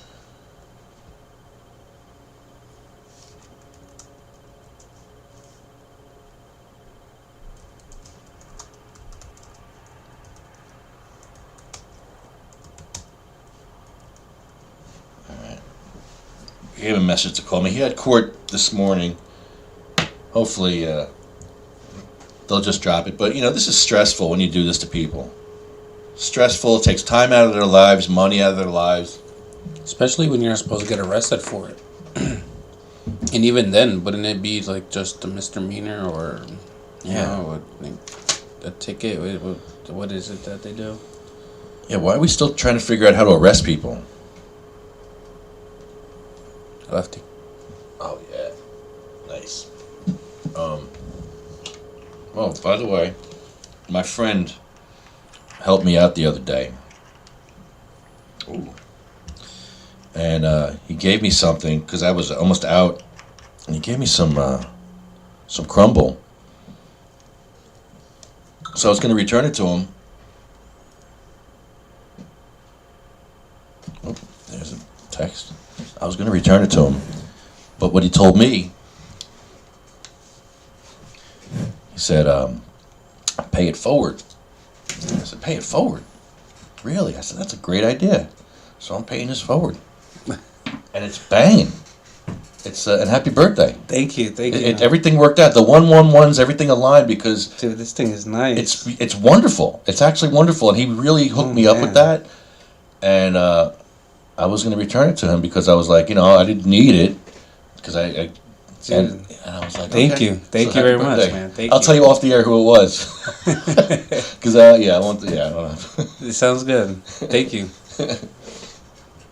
Should I give Chris this too for his birthday? No, I can't give him this, but I'll show you what this is. He knows what this is. This is the Ron Rice sex toy. Actually, this is actually edible. Is it? Yeah, it's actually a sex toy oil. Edible sex toy oil. How do you say it? How do you say it? Oh, did I have... Oh my God, my sponsor. Where's my... Oh! Hurtful! Did you see that? Nah, what just blacked happened? out, but I don't know what happened. What just happened? Oh, shit. Oh, God. The stream. Where's the stream? Did the stream go down? Oh, my goodness.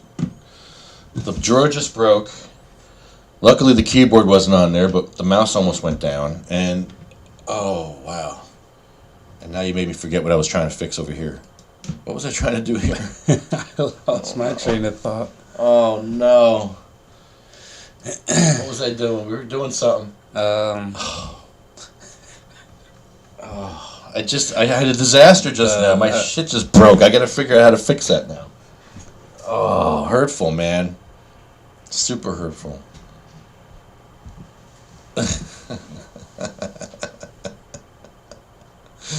Oh, no. Oh, no. Okay. John, we got to meet, John. John, you got to come here and get it. I got it for you, but you got to come here. I can't break the law. You got to come here, Jersey, where it's legal. There it is. There's your answer. I do have your joint. I got one for you too, but I got for you, Michelle. But I got a joint for cannabis, Ted. There you go. You got to come here and get it though. That's. There it is. That's not so hard. You can sleep on the couch. What was I doing? I was doing something. I had to do something. Oh, man, I screwed up. I forgot. What kind of flower are you smoking? What are we smoking now? Oh, we smoked a banana? Yeah, sour banana, yeah.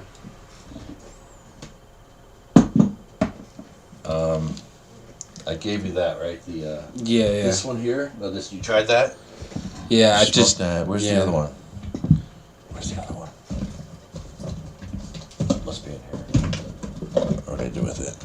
Oh, shoot. What a mess.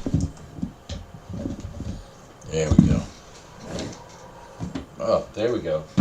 Yeah, that's it. Help yourself there, too. Word. There you go. It's my turn to get you ripped today, because last time you got me really high, and it's your birthday, so go for it. Sounds Give good. it a rip. Yeah, rip it up. All right. So I guess we're not going to get a call from that company that's delivering weed. I guess they don't want to deal with me. I don't know. They should call me. Call me and sponsor me. Give me a cookie. Give me cookie. I want cookie. I want to try. Yeah, come on, please. Give me cookie. I love cookie. Hold on, I'll be right back. I got to crack the window.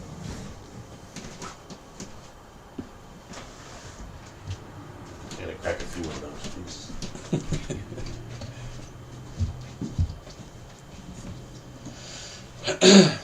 It's a little smoky in here.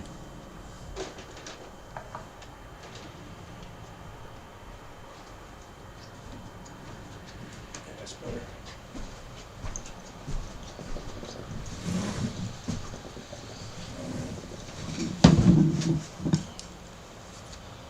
All right. So you know what I didn't do yet?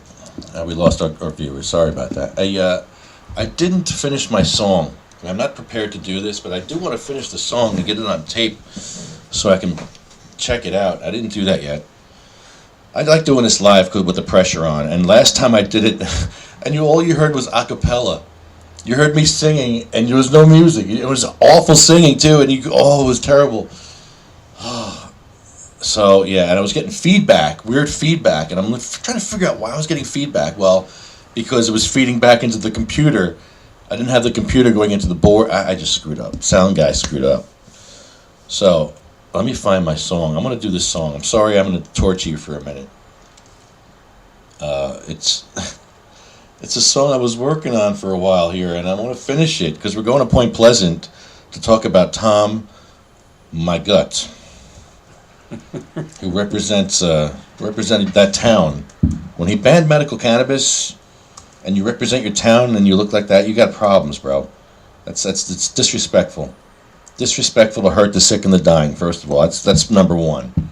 You put the last first. You don't put people in wheelchairs last and put obstacles in front of them.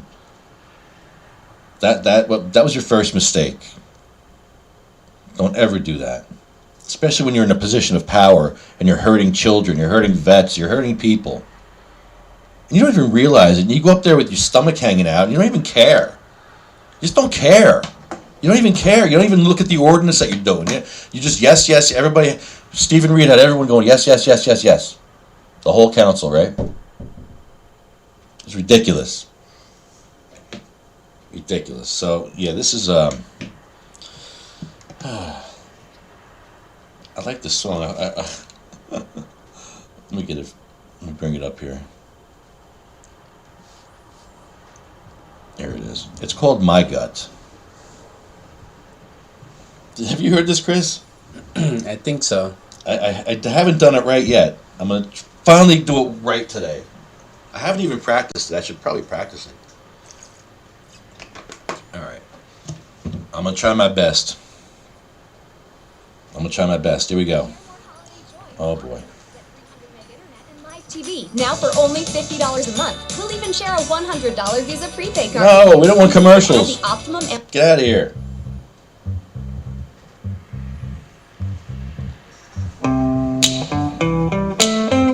Hold on, I'm not ready.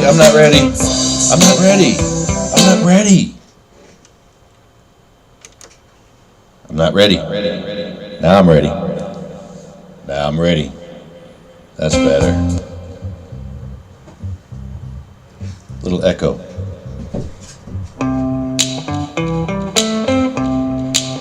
I've got my gut spilling over my pants.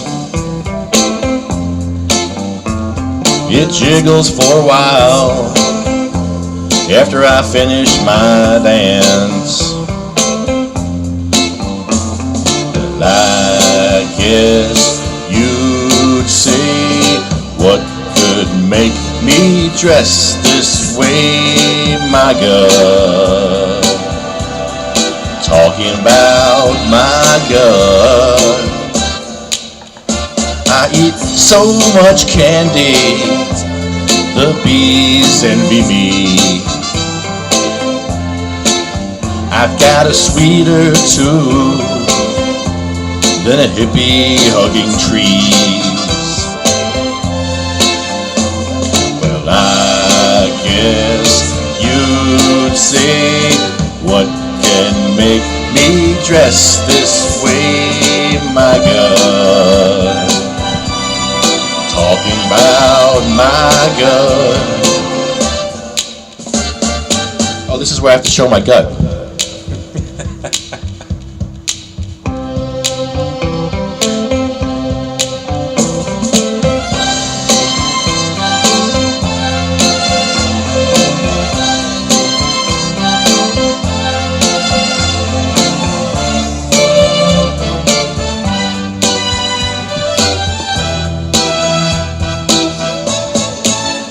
I wear an undersized shirt from a Giants game.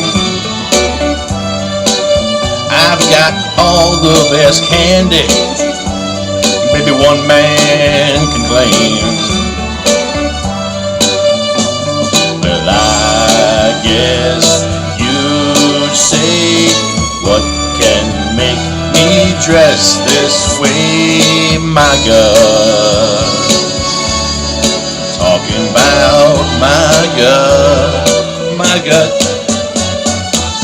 My belly button looks like an eyeball.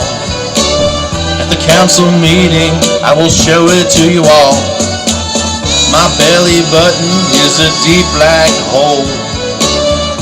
Past the candy and the jelly roll. Oh. Okay, finally got it. I like that. I like it. Finally got that on tape. Okay, now we're done. Now you'll never hear that again. Thank you. All done. Goodbye. Tapping out on that one. Whew. I needed to get it down finally once done, and now it's done. I like the gut part. You got to show it off. I got my scars right here. Here, look at my belly button. It looks like an eyeball. Here, look. And I'm going to shock you all. This is great. All right, I'm going to shock you. You thought you saw scars on Chris? Here, watch this. Look at this. Look at this belly button. It looks like an eyeball. And they moved it. My belly button was over here. Whoops. Whoa. It was over here. It used to be over there. And now it's over here. Look. See, it was up up top. More, yeah. And then they moved it. And then they gave me this nasty scar. But it looks like an eyeball. You should get an eyebrow tattooed on it. I know. My belly button looks like an eyeball. At the council meeting, show it to you all. Oh, you can almost go inside. I can take you on a... Ew. What is that on there? There's something on there. Ew. Oh, sorry. All right. They moved my belly button. It used to be over here. Dude, it was over that's here. Crazy. That's crazy. I never said to do that. I didn't agree to that. Damn it. Yeah, it's just... Ugh. So, yeah, every little bit of shaving those points every day helps. Like I told you before, acupuncture. Have you tried acupuncture? No, I haven't tried I haven't. that. That's a good one. Or cupping. Cupping. I was actually interested in that. Cupping's good, yeah. Yeah? You get those red marks on your back, but I tell you, Yeah? it's good. It just helps your blood flow, and it's just I just like it. I'm going to have to try it out. Yeah. Yeah. Some places pay for it if you have insurance. Some places will take your insurance. Yeah? I know a See, place. like, I'm kind of new to all this, you know? Especially now that I'm, you know, getting upright and I'm walking more. So, like, it's more like, that pressure on the back and all that stuff, so... Yeah. Yeah. New pain. Different pain. Different pain New now, place. yeah. Yeah. And then the weather hits, and then it's like, oh, everything hurts now. Yeah. Hurtful. Oh, that's what I was doing. I was putting up our sponsor before. Oh, our sponsor is not on our... Oh, terrible. I'm terrible. UFCW, Local 152, has been our sponsor for a while now. We love these guys. And here's something even... Here. If you're looking for... Hold on, let me get this right. Here it is. If you're looking for an awesome union job in the cannabis industry, looking to make your current cannabis job even better, do you work in an ATC, grow room, or lab? Do you want better pay and good benefits? Contact Hugh Giordano 609-680-5718. H. Giordano at ufcwlocal152.org. Hugh is the best. I tell you, if you want good benefits, good training, I got all my training from the union. My union, the CWA, gave me all my training. So unions are great, man. Unions are very helpful. And you got to keep these big guys in line. These billion-dollar companies that are coming in here now that are going to take over. It's going to be, you want people like Ed Fortune in business. You want people like Ed Fortune maybe growing weed in the back and selling his weed in front. That would be amazing. That's a mom and pop business. That's what you want. You don't want these big billion-dollar corporations. It's no good. No good. We don't want the Walmarts of weed here in New Jersey. We want the weed, but not the Walmart weed. I mean, it's kind of like what happened to tobacco when the corporations got involved, Yeah. I actually enjoy cigars. Like I've smoked cigars more than I've smoked cigarettes in life. Way more, actually. I've only smoked maybe a pack in my life over the period of my life. I never smoked. I used to smoke before my accident, like heavy, Really? like a pack a day. Wow. And I remember having conversations with nurses and stuff, and they were like, it's like, may as well just quit now. You can't smoke in here, so. And I was like, you know what? No, I've had probably like 2 cigarettes in the past 2 years, and man, that's it. It's like, all right, I have one, and that's it. Just I don't get back to it no more. But I used to smoke heavy, so I just kept it away. After I got out of the hospital, I just didn't buy it anymore. Any cannabis in the hospital at all? No. Actually, when I was in man, I forgot the name. It's in East Orange. What's the name? The facility there. What's the name?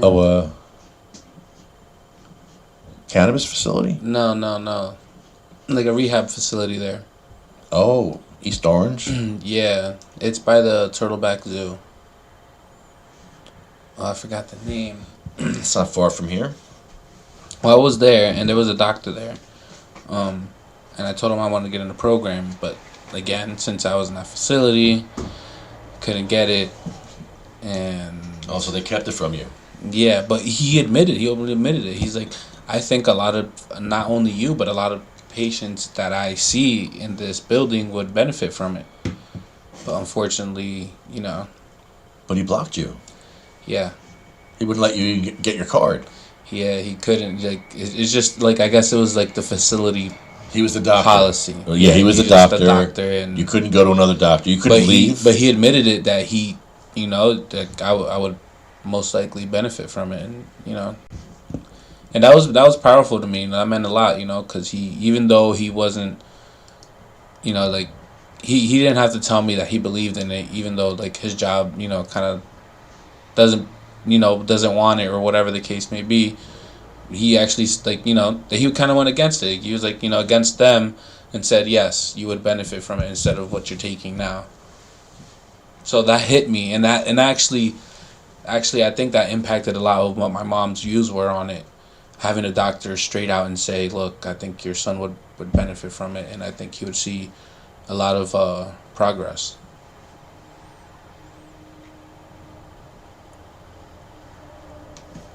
Michael, are you watching? Call in, Michael. Well, he might. I'm trying to get my producer's page up. I'm so discombobulated here. All right, let's get this up here. I want to thank our sponsors, though. UFCW Local 152. CMMNJ, the Coalition for Medical Marijuana New Jersey. Very helpful. Very helpful to us over the years. And Magical Butter, JacksonStorms.com, Arlo Glass, OprahMachine.com, Pure Puff Lifestyle Shop. Call the cookie place again. Call the cookie place again. They're not going to answer. They didn't answer. They didn't even text me back. Like it says to text them. I texted them. Nothing. I call them. Nothing.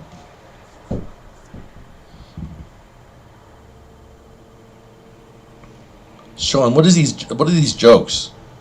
What did one fascist say to the other fascist? There's no answer.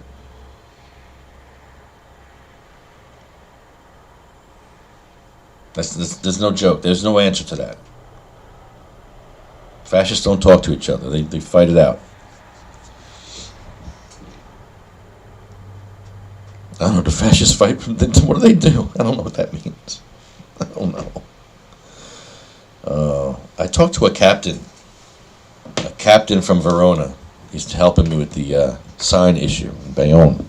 He's doing a little recon for me. It's helpful. Helpful police. I like helpful cops. This is a captain who has been... I've known him since he was a lieutenant.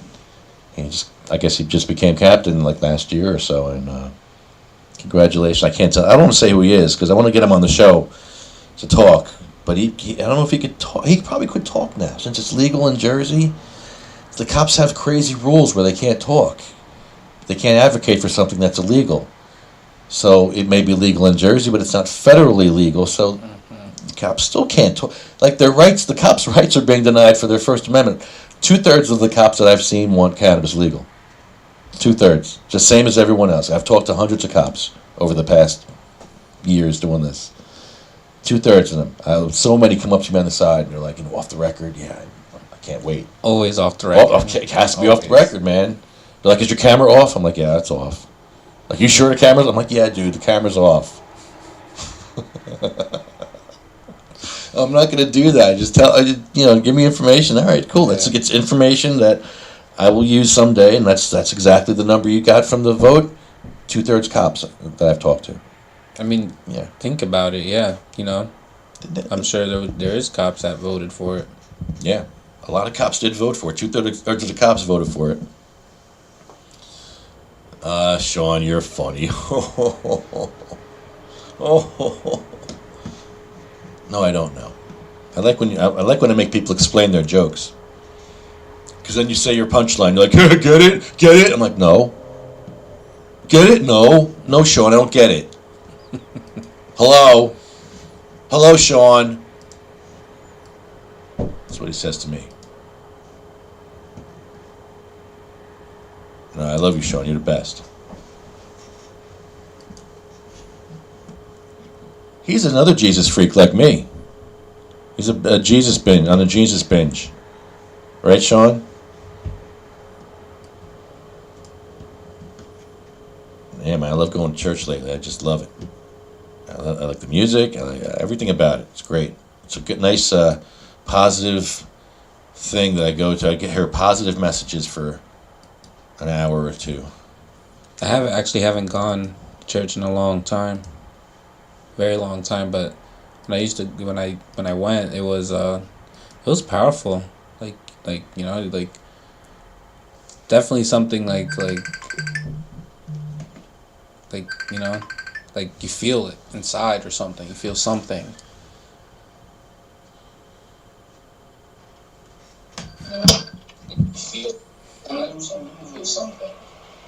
You're on the air. Am I on the air? You're on the air. Jesus freak, huh? I like that though. You know what I'm saying? Jesus dealt with the freaks and the weirdos and the convicts, right? He sure did. Happy birthday, brother. I don't know you, but blessings. Thank you very much. Much appreciated. I had to tap out on that damn picture shit though.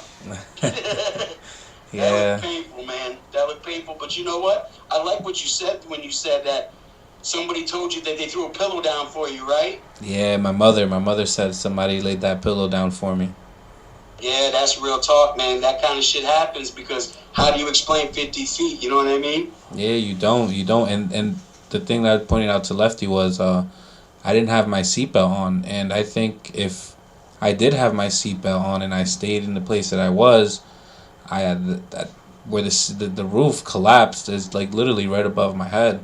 So it's just so many things that, you know, like when I go into detail, like, or like I think about it, it's just, you can't explain it. There's just no explanation. Yeah, definitely. Divine intervention, man. Yeah. Like actually, you know what's crazy about that statement though? Breaking a rule saved your life. Yeah, exactly. You know what I mean? So like when we talk about rules and regulations, it's like I self-lord and master, you know, control your own destiny and fate. So you have either an on or an off switch, like the Big Bang Theory type of thing, you know what I mean? Like the Dalai Lama and them also talk about like when and where you make that mistake, or when you break the law, sometimes it's inviting to help you progress, you know what I mean? Yeah. It's a deep thing. But yeah, Lefty, you know what that joke means. I like the politicians and the weed merchants fighting. I like that. I love it. I think that's awesome. You know what I mean? I really do. And I love Weed Man, honestly. I think what he's doing is right. I don't know about the politician. I don't know him too much. But from what he was saying, but yeah, it's a hard... Who do you decide with on that one, Lefty? Because Ed is damn right. I mean, people have been persecuted for centuries and centuries. So, you know what I mean? Before this country was even built, slavery was happening. You know, I tell my people, when they were arguing one time about, you know, what race had it worse and everything, and I'm like, you know, any slavery of any point, I told them, I said, all of us Irishmen are all talking about it. And I started laughing. I said, you know, we build all these great castles, but you never walked the walls unless you were subservient. You know what I mean? Colonialism and all that. Like our forefathers, yeah, they were racist straight up. And anyone who doesn't say that, or, you know, doesn't, you know, read history. But to keep it going on, you know what I'm saying? To keep regenerating it instead of finding a solution. Because, yo, we know the politicians are corrupt. And most merchants of weed that are dealing illegal have to have good quality. Otherwise, they won't have a good customer basis. And I think the fact that he's doing it right across the state capitol house, blessings. Blessings. Yeah. Blessings. Because then, you know what, like he's saying? You can't turn away and look at me. But the joke of my own whipped ass was the greatest. I started laughing for like 20 minutes, man. That was the funniest shit ever. I was trying to keep it down because my son's doing homeschooling, and I'm over here just laughing my head. Like, that is like, yo, that is a beautiful response, Ed. I know we've had our differences, but that is a beautiful, righteous response. And I hope you make so much money and just keep flipping it on them, because you're right. The racists are in the politicians, and they're blocking y'all people out. It's the truth. They're blocking anybody who doesn't fit in that Murphy organization, regardless of what color you are. But your people have been getting banged for a long time. Mm-hmm. I remember watching him when he was out front of the joint, giving the cops shit, man, talking shit right to him with his signs like no weedings after midnight. Like, that was just beautiful. But now look where he's at. He's in a position of like, all right, let's put more people on, taking care of his debts and blessing people. Yo, whoever's got anything against Fortune has to think about this. He's up front. He's telling you how he feels. He's not hiding. He's not whispering it. So when I see blessings like that, I tell him kudos. Keep banging it out. And I can't wait to see what your next shit is going to be, because honestly, bang them. Keep banging them. Because I thought it was legal, right? Didn't we vote as the people? Yeah, we voted. So aren't we under a tyranny, right? Like, what is that? Yeah, why are we figuring out ways to arrest people? I just want to know when I can put a seed in the ground so I can help my seizures and I can help other people. Sean, something people don't know about Ed. The first thing that Ed did when he got the joint, guess what the first thing he did? What did you do, brother? He put in a wheelchair ramp. Oh, man. See, that's blessings. But listen, you know what? You know what doesn't get talked about a lot about him? And when I met him, and I was surprised when I met him, he's a vet, man. Yeah, he doesn't talk about that either. He's a straight up fucking vet. He's a straight up vet. You know what I'm saying? On top of that, so when people get mad at him and say, oh, don't you sell weed like a white man, getting on him about that bullshit, I'd be like, yo, he's a vet. Shut the fuck up. Let him talk. Because I believe that anyone who serves our country has an inherent right to say what they want about that government that they served. That's right. And you know, and other people who are politicians say, "Oh, well, I serve the government." I'm like, not when they're shooting at you. And it's 2021, and a cough could kill you. A shake of a hand could kill you. You know what I mean? And back then, we used to shake hands so we could show each other we didn't have a weapon in our hand. And now our hand and our breath and our snot is a weapon. And we can't see each other. And we can't even see each other, hug each other. And it bothers a lot of the people that I know that have, you know, separation anxieties from their family. They're like, yo, this is like a Holocaust to them. You know, I was talking about the other day when me and you were talking, and when I lost a good friend of mine. And it's like, yo, I lost a library. You know what I mean? I lost someone that I would go to and say, hey, I'm dealing with these situations, and I really don't want to give this person the wrong advice. What do I say, or what do I do? Now I got to, like, try to remember all those things, because his own family couldn't even get him out of that place. You understand what I'm saying? They couldn't even go visit him. And then within 3 weeks, as his sniffle was his death. And you couldn't even go visit him. His family couldn't get him out. You understand what I'm saying? And on top of all this other things and all these rules and regulations, no one's really abiding by them. No one's listening to each other. Too busy fighting over racism, or I can't do this, or I can't do that. I think I'm going to go back with what Ed first told me. He said, show him, why not? Fuck that. Do it anyways. He said, do it anyways. He told me to grow. And I stopped, though, and I've been doing Cure Leaf and Cure Thief, and I would like you to play that song before you cut off. I need to hear that Cure Thief song, especially with that banana poontang shit. It'll probably get me banned. I won't be able to go back in there, but that's all right. I think I'm going to be going up to the Capitol soon, have me one of those sandwiches. Sit down to a place. Hey, I got the coin on the wall there that I got from him that day. So I think I'll see if that'll get me in and get me a pardon for some dumb shit that I said before. So that's an official. Sometimes I filed fathead and didn't understand what was being said, you know what I mean? So that's my first official apology to the weed man for the things that I said. I own everything I said, though, and I still stand by. I don't like that, that separation issue. But my man is a veteran, and he's a weed activist. So, and he's right across from the Capitol, so anyone can talk shit about him if they want, but that man's got some stones on him. So like he says, he ain't gonna apologize for his unwhipped ass, and I love that. Come get me. And that's the best thing, man, Yeah. Yeah, Joe was smart. He got out. He knew what was coming. He got out. I warned him. He was seeing his mate, but the whole part that kind of bugged me out is he had to use a reference of I have a black friend or a black niece, or I'm like, no, man, that's an indicator to me, but Yeah, it's tough to defend Trump, but now he's... No, you can't, listen, I don't talk that politicians, because listen to me. When they asked Bob Marley if he was rich, he says, what do you mean by being rich? You mean money or influence? You know what I mean? Yeah. So, I do have a question. Oh, jeez. This is where Sean hangs up. That was terrible. Really?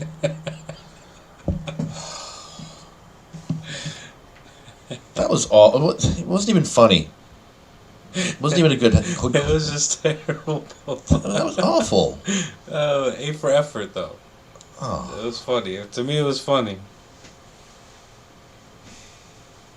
Jeez. You know what time it is?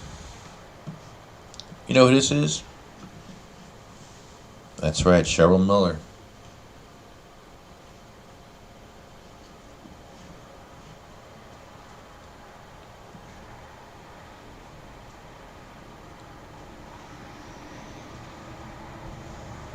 What more do you say?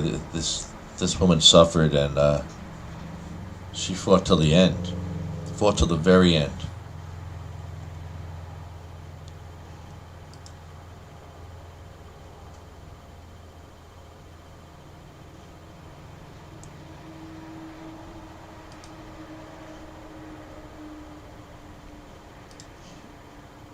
Sabina Rose.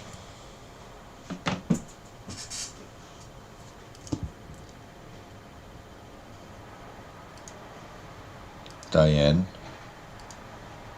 Marie, Joan, Randy, Polly, Bill, Chad, Jeremy, Troy, Russ, Roger Barber,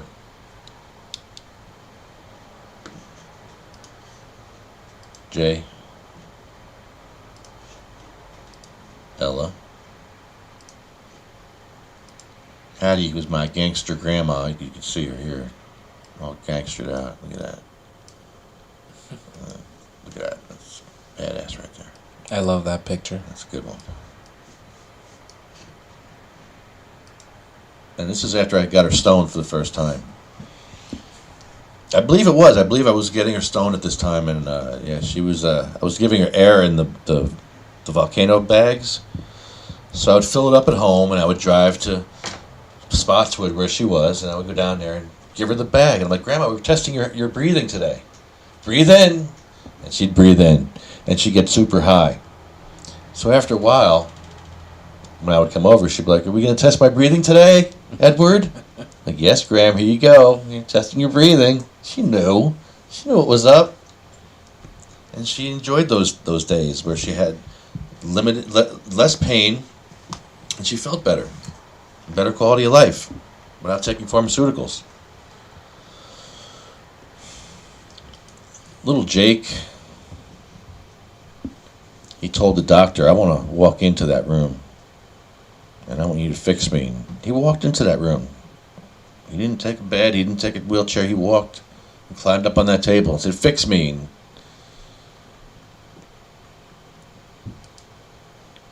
couldn't fix him. Armando, tailbone cancer.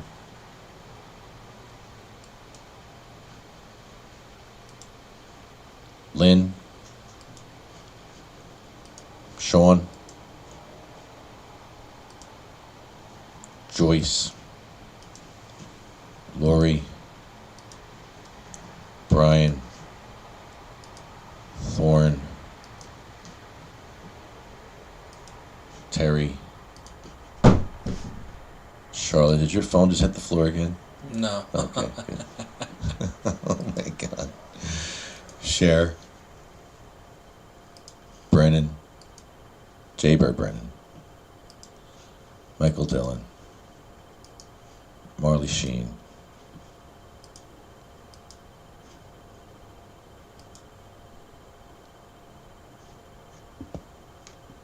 And Jeff Oaks.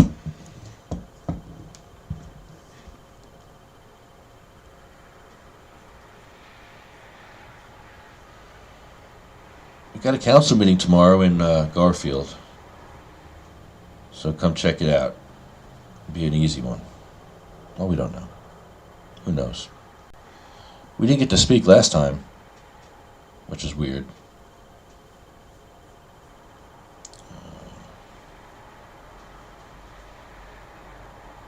Alright, I can't find my... Well, I know what it is. Alright, so we'll talk to you next week. Chris, happy birthday. Thank you. Dude. Thank you.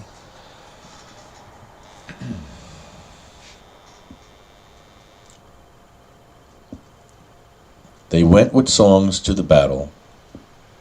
They were young, straight of limb, true of eye, steady and aglow.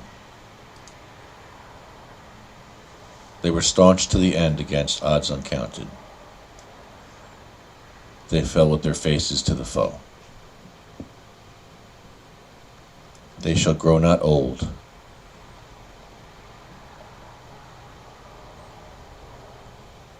As we that are left grow old, age shall not weary them, nor the years condemn. At the going down of the sun and in the morning, we will remember them.